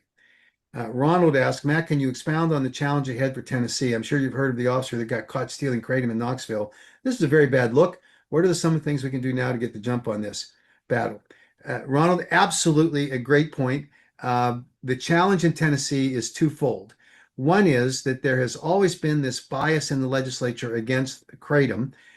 There was a kratom bill that was passed that the Attorney General had to clarify that only applied to synthetic kratom products. So technically, synthetic kratom products are banned in the state of Tennessee. There was a resolution that was passed by a legislator championing for a family who claimed that their loved one had died from kratom.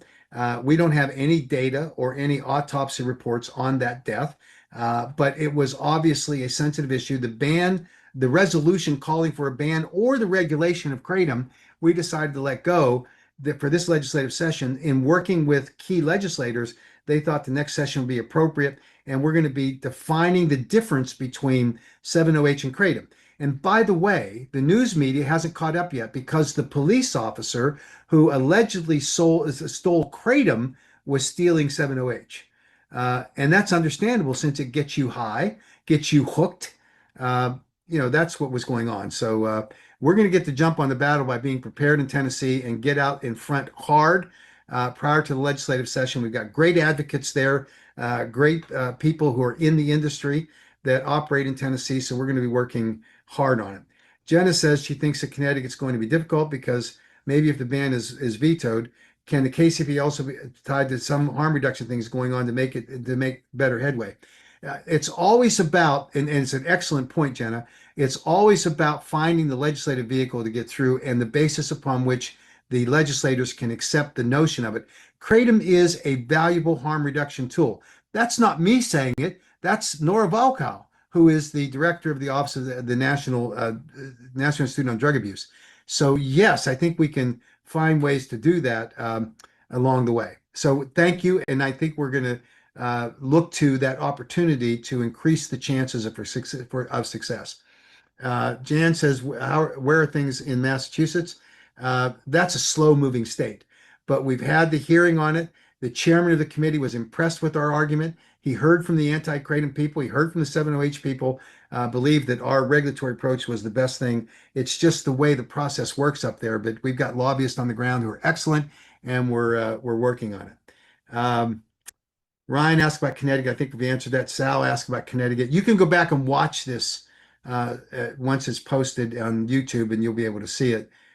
Sheldon says, I believe the Connecticut bill was approved by both houses and state legislature unanimously, so I suspect that it's unlikely government law will veto it. I think that's right, but there's always the possibility because there's this pushback on the hemp. You correctly point out that if a bill passes with those kinds of margins, the governor is unlikely to be able to sustain an override if he did veto it.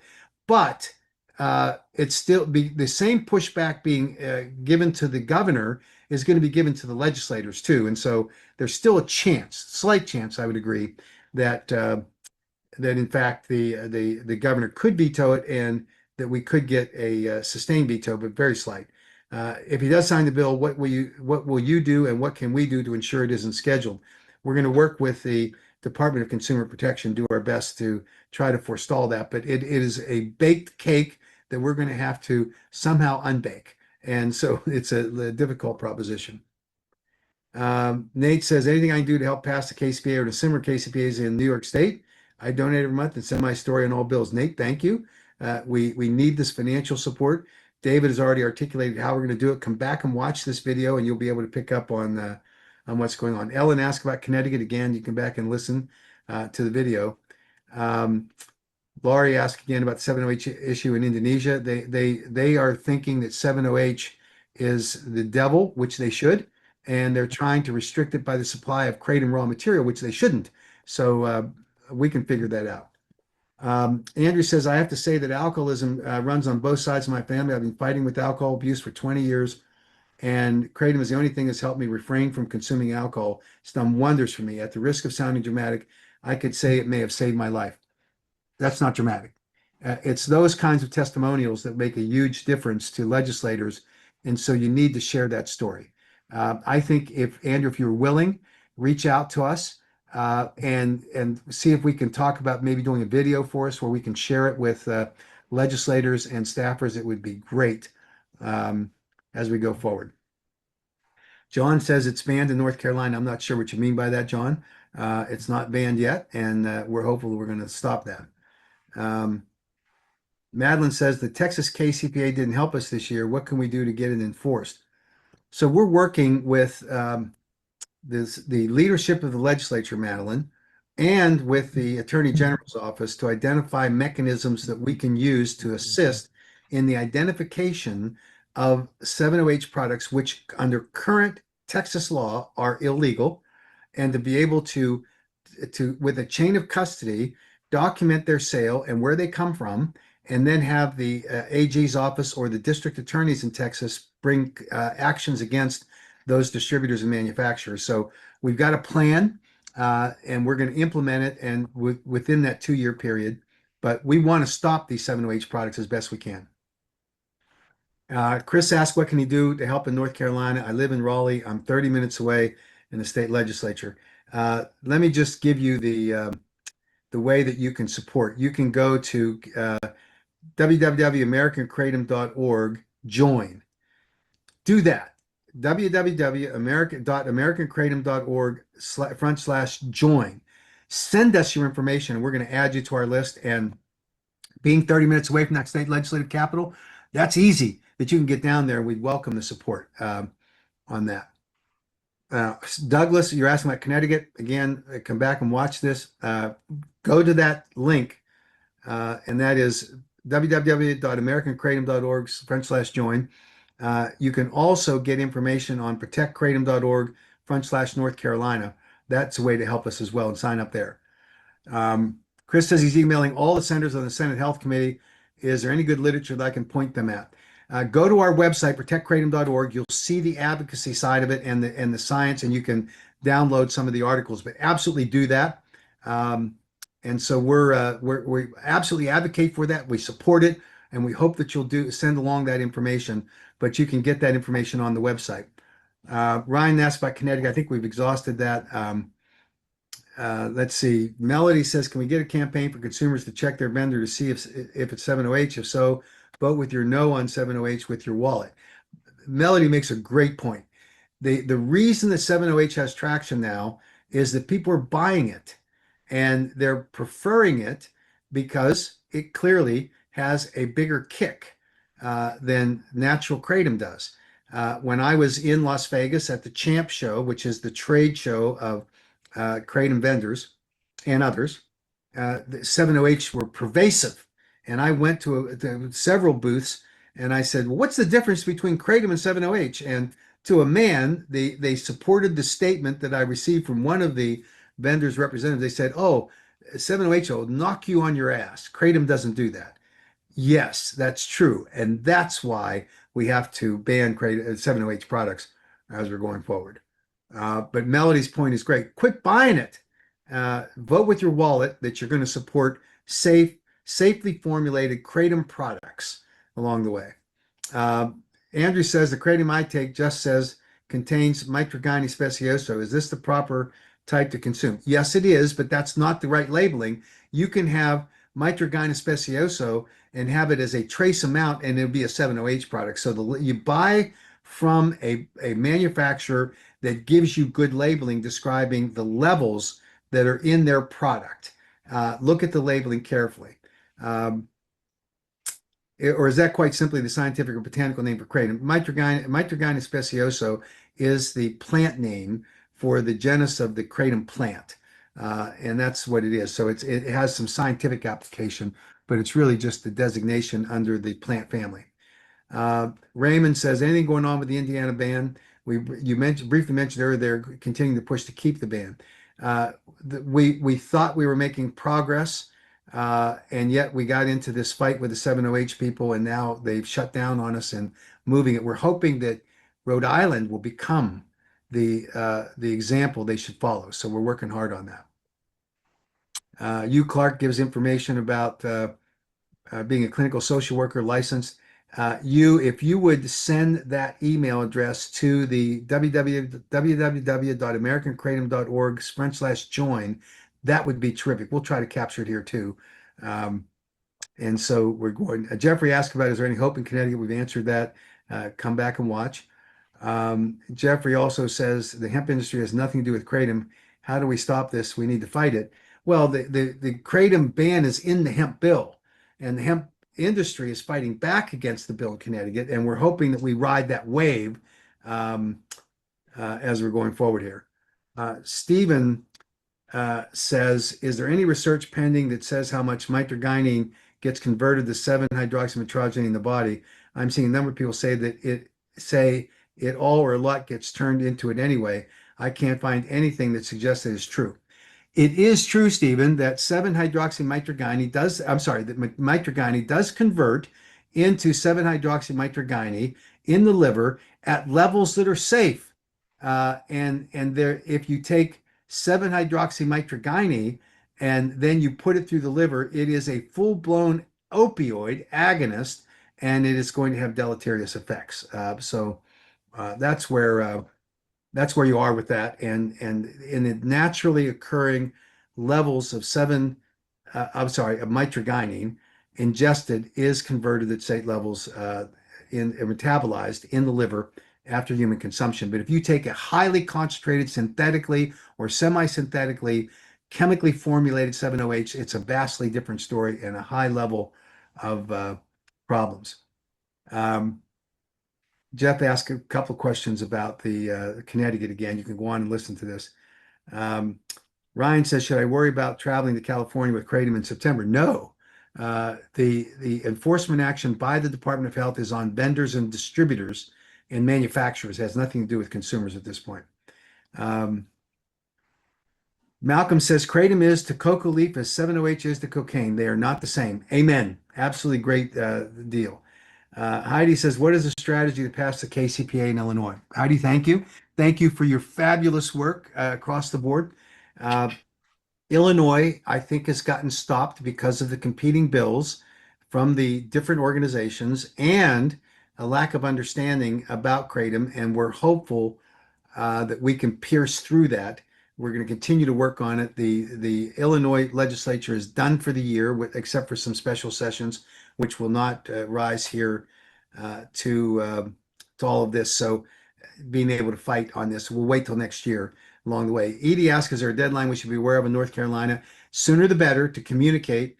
The legislature is moving, and so we want to get something across the finish line here. Michael says, curious if it's a good idea to passage of a law to have products be sold only at holistic herb shops as opposed to gas stations. Seems like gas stations are gaining negative attention. Is this because of 7-OH? Partially, but actually the gas station stigma has been around for a while, and it's a convenient bumper sticker kind of thing to say, oh, it's gas station heroin or it's sold in gas stations. I heard an interesting response from Jack Henningfield last year when he was testifying, interestingly, in Louisiana, and a senator asked him, well, don't you think it's about time we restricted access to gas stations, from gas stations? And Jack said, well, that sounds good, but you have to understand that there are people out there in the world that are struggling with opioid addictions that will not go to treatment centers because they're either inaccessible financially or they're not available. And so wherever you can provide an alternative that is a harm reduction tool and it's easily accessible, a gas station is a perfectly appropriate thing. But the key factor is it has to be a regulated product. You can't let a gas station sell 7-OH or a unregulated kratom product. And so I think that's the difference. And I know it's hard to get over the PR of a gas station outlet, but that's, I think, the bottom line. But I think you are right that that the 7-OH is attracting more attention to this, and it's just going to be tough. On the North Carolina stuff, we're working hard, but there's no deadline for the vote at this point, but it's rapidly approaching where we hit the critical mass where we have to get this done. Tracy asked, does the AK investigate deaths attributed to kratom when they're publicized? We absolutely do. We ask for, in states where it is allowed, we FOIA, the Freedom of Information request, for the autopsy and the tox report. And we take that and put it into a database, and we're accumulating that evidence to demonstrate why some of the claims being made by medical examiners and coroners that kratom is the kratom intoxication or mitragynine intoxication is the cause of the death, because we know that's not scientifically justified. So we're working hard on that. If you know of an alleged death, send it to us, and we'll be glad to ask for the autopsy to see if it's available. Michael says also 7-OH is being sold over the counter in states that have already passed the KCPA, example, Texas. How do you know or ensure it's being enforced? That's one of the challenges. And you pointed out, Michael, and thank you. That's why we have to have a program in place, and we're developing it now here at the AKA, where we get secret shoppers to go out and identify those stores that are selling violative products that are illegal, and we can report them with documentation, a chain of custody for those products to appropriate law enforcement officials. So that's what we're working on, but it's a great point. John says, when media sources cite alleged fatalities due to kratom, are they citing instances where kratom was comorbid with actual opiates? The FDA, the National Institute on Drug Abuse, the Office of the Secretary of the Department of Health and Human Services all unanimously agree, one, that kratom deaths are rare. Two, when they occur, it's because of polydrug use or the adulteration of the kratom product or an underlying health condition.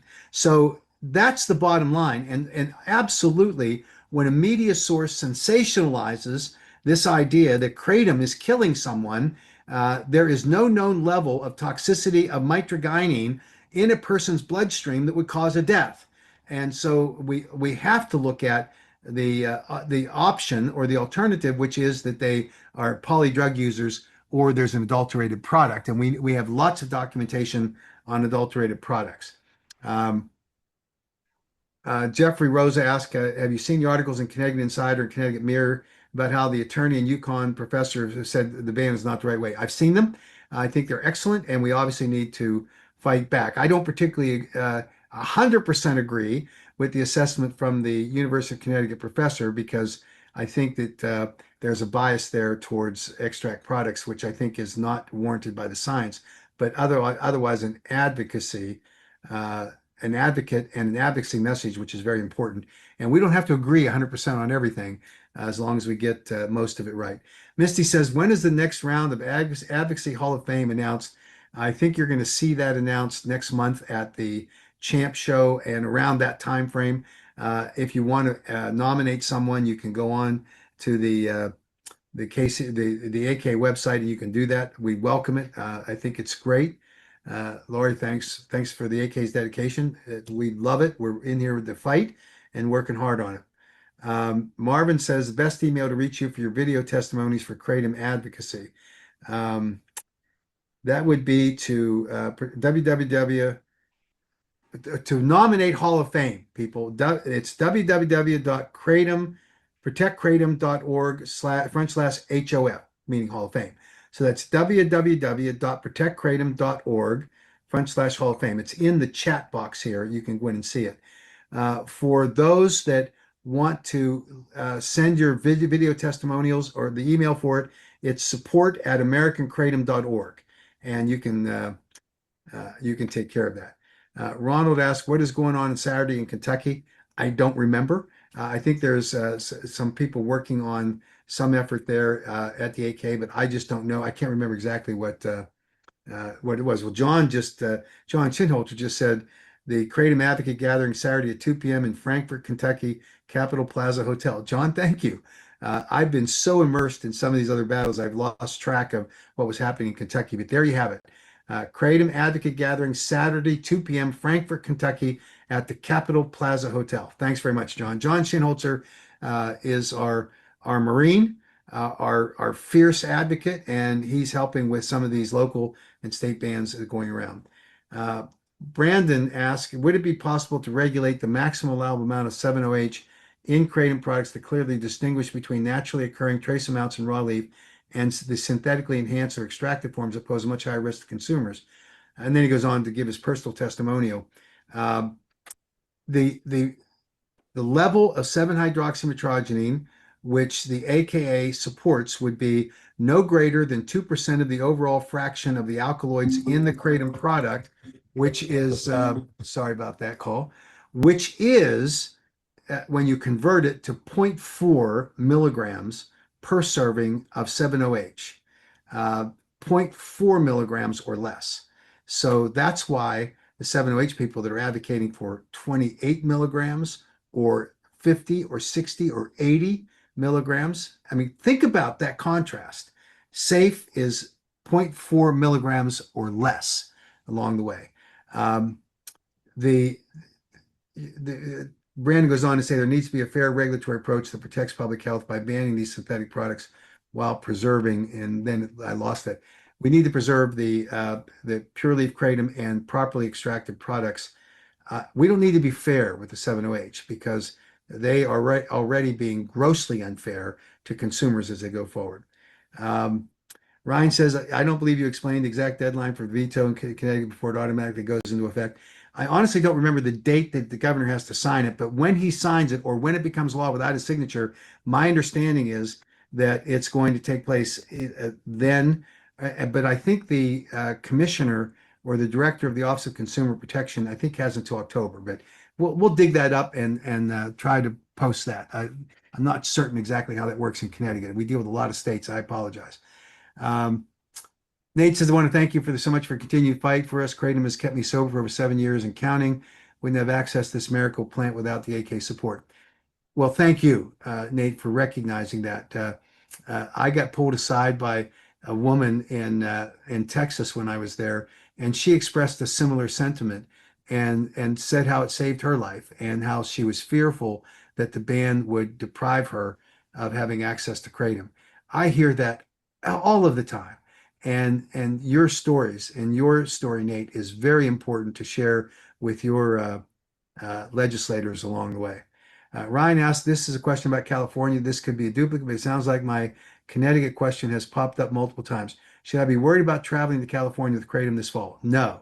The Kratom effort on enforcement in California is reserved for distributors, manufacturers, and vendors along the way. Ryan says, will the Rhode Island be able to pass the KCBA before the end of their legislative session? The legislative session is ending this weekend. The answer to that is yes. The critical vote was today in the Senate Health and Human Services Committee, and it passed out 6-4 on the Senate bill and 5-4 on the House bill. Somebody left, and it will be on the floor Friday. And my understanding is that then it'll be validated on the House floor, and we're good to go. Ryan says, you mentioned the Washington ban potentially. Can you discuss this further? I know a scheduling attempt was defeated this past year. We went to the Board of Pharmacy and we defeated their effort to ban Kratom and schedule it.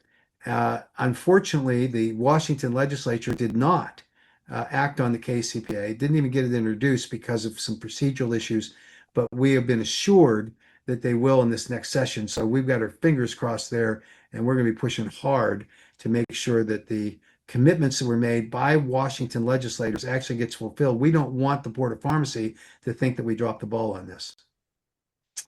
Venus talks about having met with a representative on the aide of a representative on Tuesday. And she says, "Hi, David. Thanks for the help in DC." So, David, you're our go-to famous guy. And Venus thanks you for your effort, and we thank you obviously for it too as well. Chris makes a statement. North Carolina General Assembly shows the Healthcare Committee meeting schedule is Wednesday and Thursday, 10 a.m. That's a good reference point to make sure you weigh in on those committee members before Wednesday and Thursday, or attend the meeting and testify if you can. Ryan says, what is our defense going forward against these stealth attack ban bills? This is something that is impossible for us to predict. And we've been talking about strategies, and some of them are excellent ideas about how we work with developing in each individual state a adopt a legislator kind of program. And that might give us a better way to track some of this stuff. So we're going to brainstorm about this because otherwise it's impossible to know until it happens. Connecticut was a complete surprise to us. North Carolina, thankfully, was done before the end of the legislative session, but it was equally a surprise that someone just tossed it in at the last minute. For Connecticut, Michael says, if the governor signs, what goes into effect immediately? Process for scheduling. I think it will take several months for the decision to be made by the director of the Department of Consumer Protection. But I think that the ban goes into effect immediately. We're going to clarify all that. I apologize for not knowing exactly in Connecticut, but we're going to work on it and see what we come up with. Elazar says the kratom I take states it as the following: 7-hydroxymetrozylene less than 0.03%, mitragynine 1.7 to 2%. Is this AK approved? Well, the bottom line here is that those levels are fine. The 0.03% of 7-hydroxymitragynine mean that it's at the less than quantifiable level. That is a safe level. And the mitragynine 1.7 to 2% is actually a pretty good dose of mitragynine, sometimes as low as 1.3%, but that's perfectly safe and I think will be helpful to you.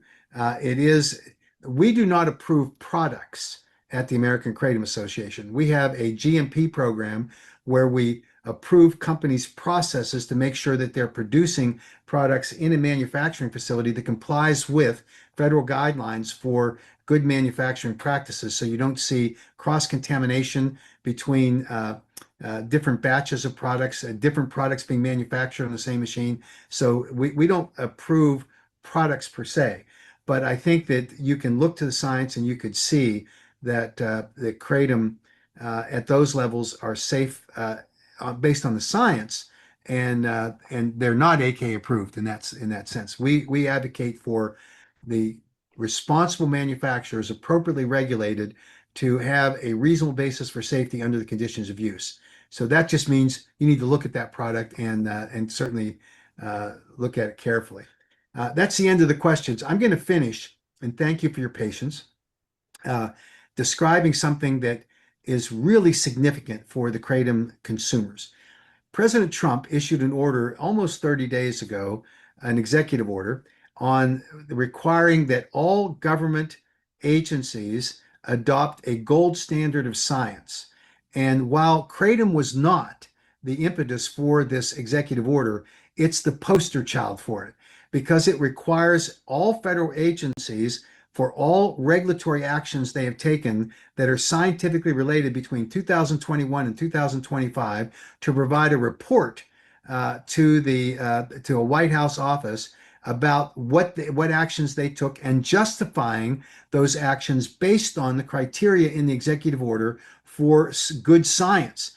And I can tell you that the FDA is stone cold guilty in violating that executive order criteria for the science. So we've prepared a petition to the president, to the secretary of HHS, to the commissioner of the FDA, which will challenge the decisions that were made by the FDA that are unwarranted and not justified by the scientific criteria required under the executive order in the implementation of both the import alert and the formulation of the guidance or the directives on the FDA and Kratom webpage, which has been the source of so much of the consternation that's we've been caused by state legislators, by local health departments, by local governments, which is foreseeable by the way, by the FDA. That's just the fact of the matter. And so we're going to challenge this. And hopefully under that executive order, the FDA will be required to justify the decisions they made for the import alert and the obviously the FDA and Kratom webpage. And we want them taken down, and we want the import alerts modified to only interdict those raw materials that are found by the agency to contain dangerous levels of microbials, salmonella, E. coli, heavy metals, that kind of thing. So that's an exciting thing that we're working hard on, and that would be a game changer if we can get the attention of the White House in this particular area. And I'm telling you, it is tailor-made for us. So we're very excited about that project, and we'll certainly keep you posted on that. We'll conclude. David, thank you for joining us. We appreciate the update and the tutorial that comes on understanding this legislative process a little better. I think that we're excited about the future here. We see the challenge. 7-OH products are the challenge. Internecine warfare between brands within the Kratom industry is the challenge. The idea that you can distinguish between pure leaf Kratom and an extract is a fool's errand. If the extract is formulated using FDA-approved food-grade solvents, they are safe products. And trying to alter the marketplace through legislation is not well favored by legislators. And so that's a competitive marketplace issue. But we're excited about what's going forward. We'll meet the fight. We need your help. So please, everyone, join this fight. Use the emails that are in the chat. I'll just tell you, if you want to offer support, it's www.americankratom.org/join. And for information about how you can send information to us with your testimonials, it's support@americankratom.org. Thanks to everyone for joining us tonight, and we're going to keep you updated and pushing forward. And thanks for all the questions that you offered. Thanks so much.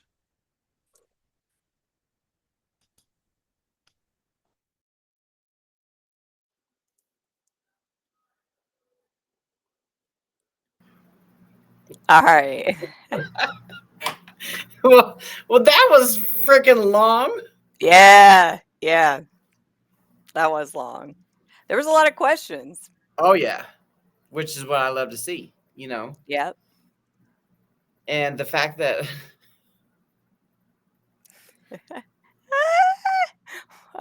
nothing. The stuff that we talk about behind the scenes. It just popped in my head. Oh my God.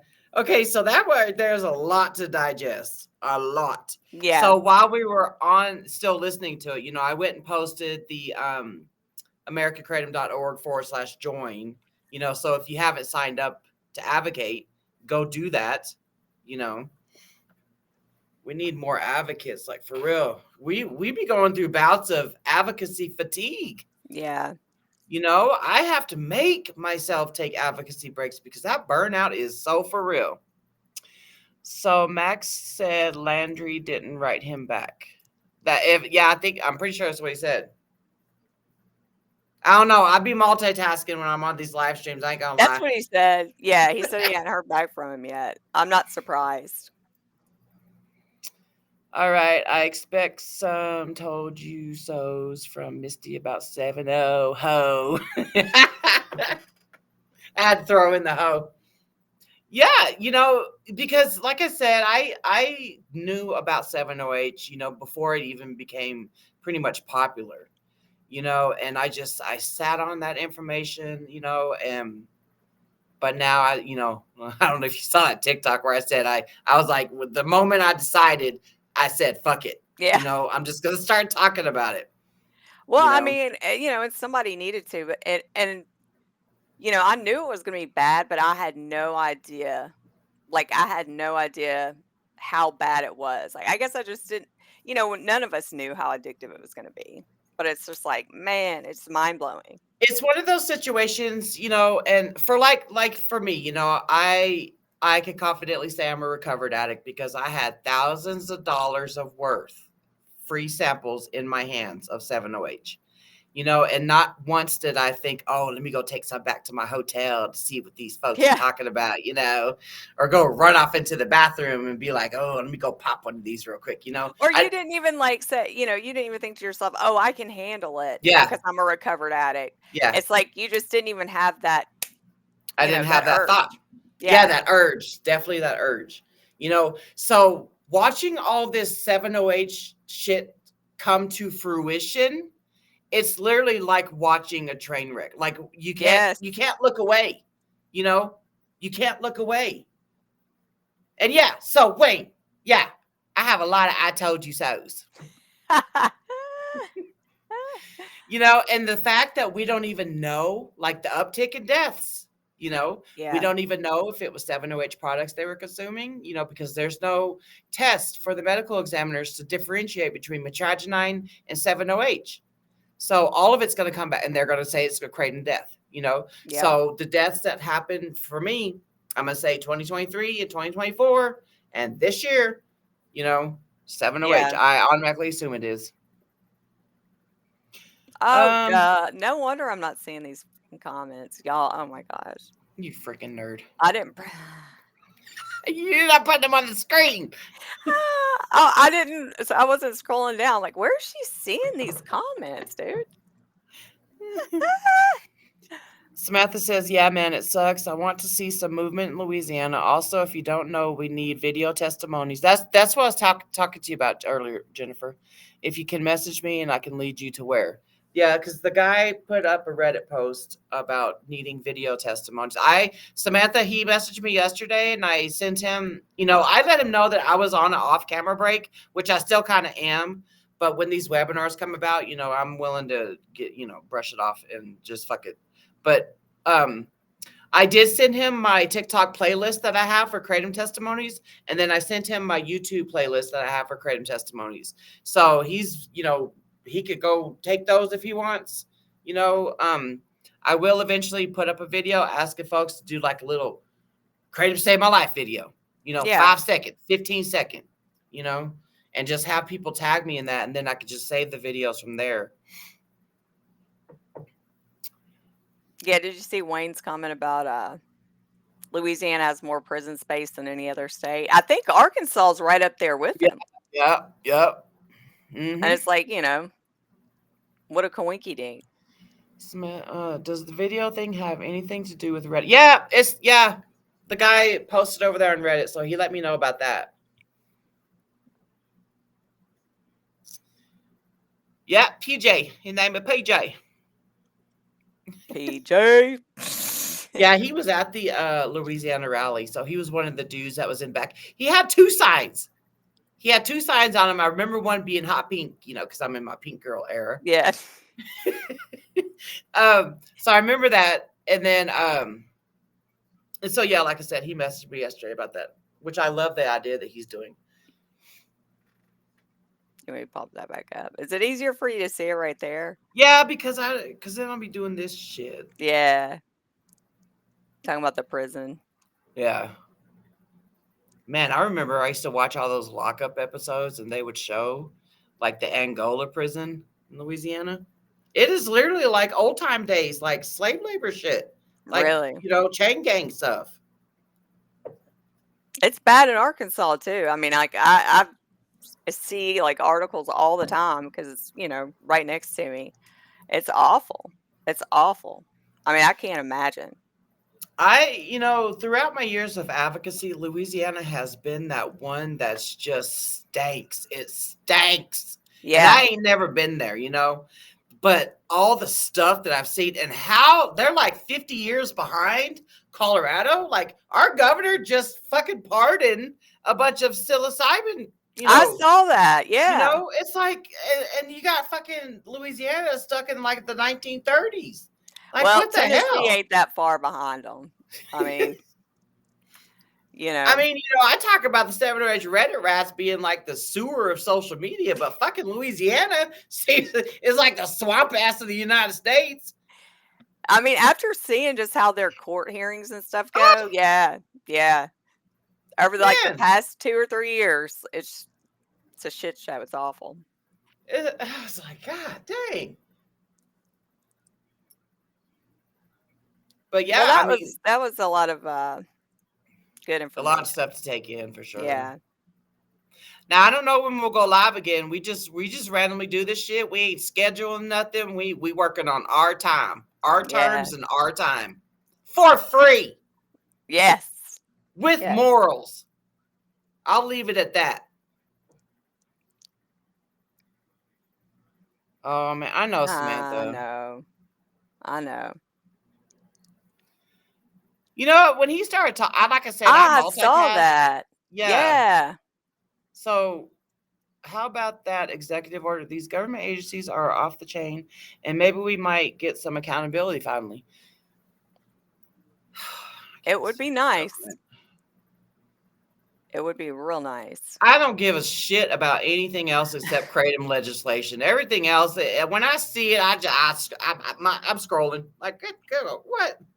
Like, they want us to fight amongst each other. You know, it's like, oh yeah. It takes away the distraction to them. You know, I'm 46 years old. I've seen a lot of shit, you know? Yeah. So, and I ain't freaking drugged up anymore, so I ain't trying to escape reality. So, none of us wants kratom schedule. What the hell, Wayne? I know our freaking antis were watching that live stream. Probably sipping on their freaking Miller Lights and shit. Yep. Slamming back some Fireball. Celebrating their shady ass bands that they had go through. Yep. Mm-hmm. And they were heavily involved in Louisiana. Yeah. Heavily. Like they couldn't even contain it. You can always tell. Uh-huh. You can always tell because of how it comes about and how it's handled. Yeah. You can always tell. Same talking points. Yep. It's just crazy. It's ridiculous. I mean, I'm still just mind blown about North Carolina. Yeah. I wish. FDA might be held. I hope they do. I mean, shit. So once again, so I already watched like the first documentary on the Tylenol murders, right? And then there's a new one that's just came out, and we started watching that yesterday. And I like to use that as a comparison. When the Tylenol murders happened, they pulled them off the shelves, right? They didn't ban them, but it took an act of Congress in order for like Johnson & Johnson and all them motherfuckers to put the tamper-proof packaging thingy on top, you know? So why come there can't be an act of Congress, to help us continue with safe kratom, or an act of Congress to fucking step in with the synthetic 708 bullshit? It's all about money at the end of the day.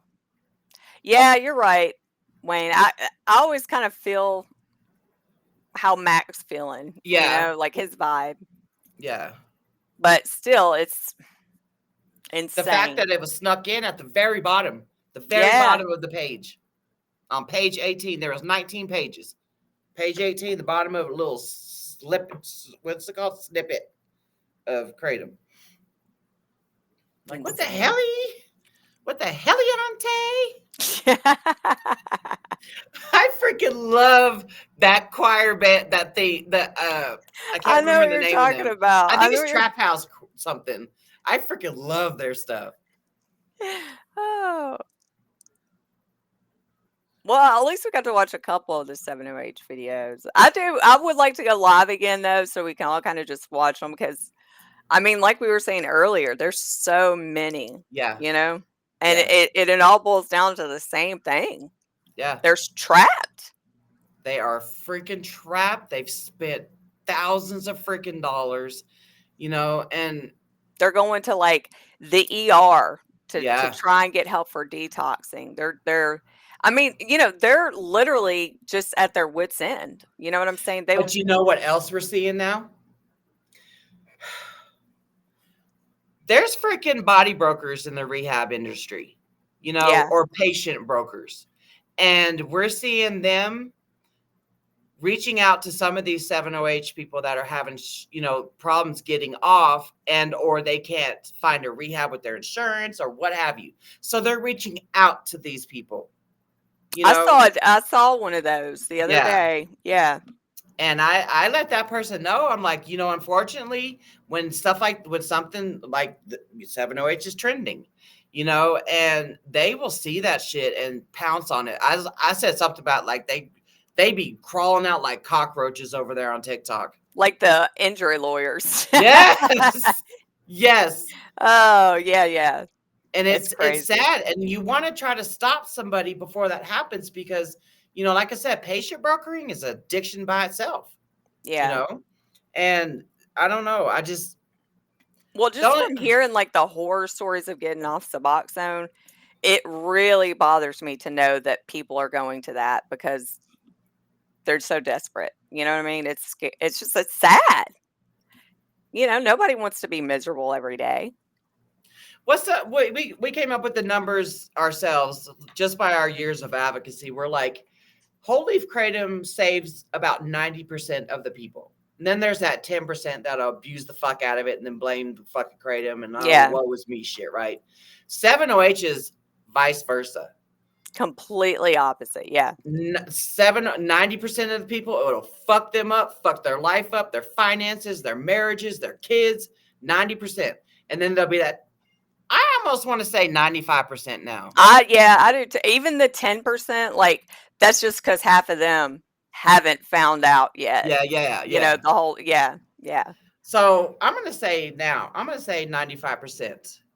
7OH is fucking people's lives up. And then you got the 5%, you know, that can use responsibly, blah, blah, blah, blah, blah crap, right? Yeah, I've heard. Or they haven't done the FAFO yet. Yeah. I've heard methadone was really hard too. I have too. You know, there's been some people that follow me on TikTok that had successfully gotten off methadone by tapering as low as they can go.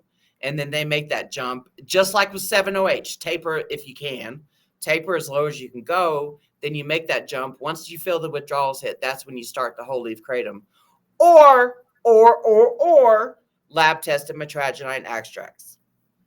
That's about the only time I'll advocate for, you know, metragenine extracts, because you can fall down that hole too, you know, with the extracts. Yeah. It's just So we're out here mopping up messes again for free. I'm gonna keep Mopping 'em saying up. that. We're like the 7OH Oh. janitors around this motherfuckers. Oh my gosh. I've never had a seizure with alcohol withdrawal, but it's no fun. I mean, it's not. I never want to go back to that feeling ever again. Methadone has got to be hell. I did cold turkey alcohol 5 times and like clockwork. 36 hours in, I had a seizure. Wow. Well, I mean, the benzo detox and alcohol detoxes are the deadly ones. They are the deadly ones.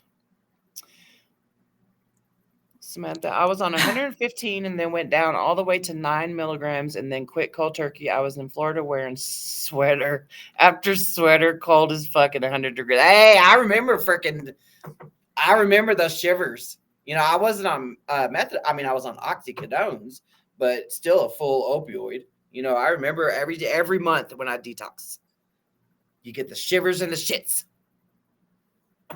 I hate that feeling of like in the back of your head. If I just, especially like, you know, coming off alcohol, you're telling yourself just a little bit and I'll feel better. Right. You know what I mean? And then you get right back on the wagon again. Yep. You're justifying it. Yeah. All right, you ready to wrap this up? Because we've been on for what, 2 hours and 19 minutes. Holy shit. I wonder if I normally because you could upload up to an hour on TikTok. So I would have to make part 3. I'd have to do 3. Oh, I might just do, I don't know. We'll see. Mine was whiskey.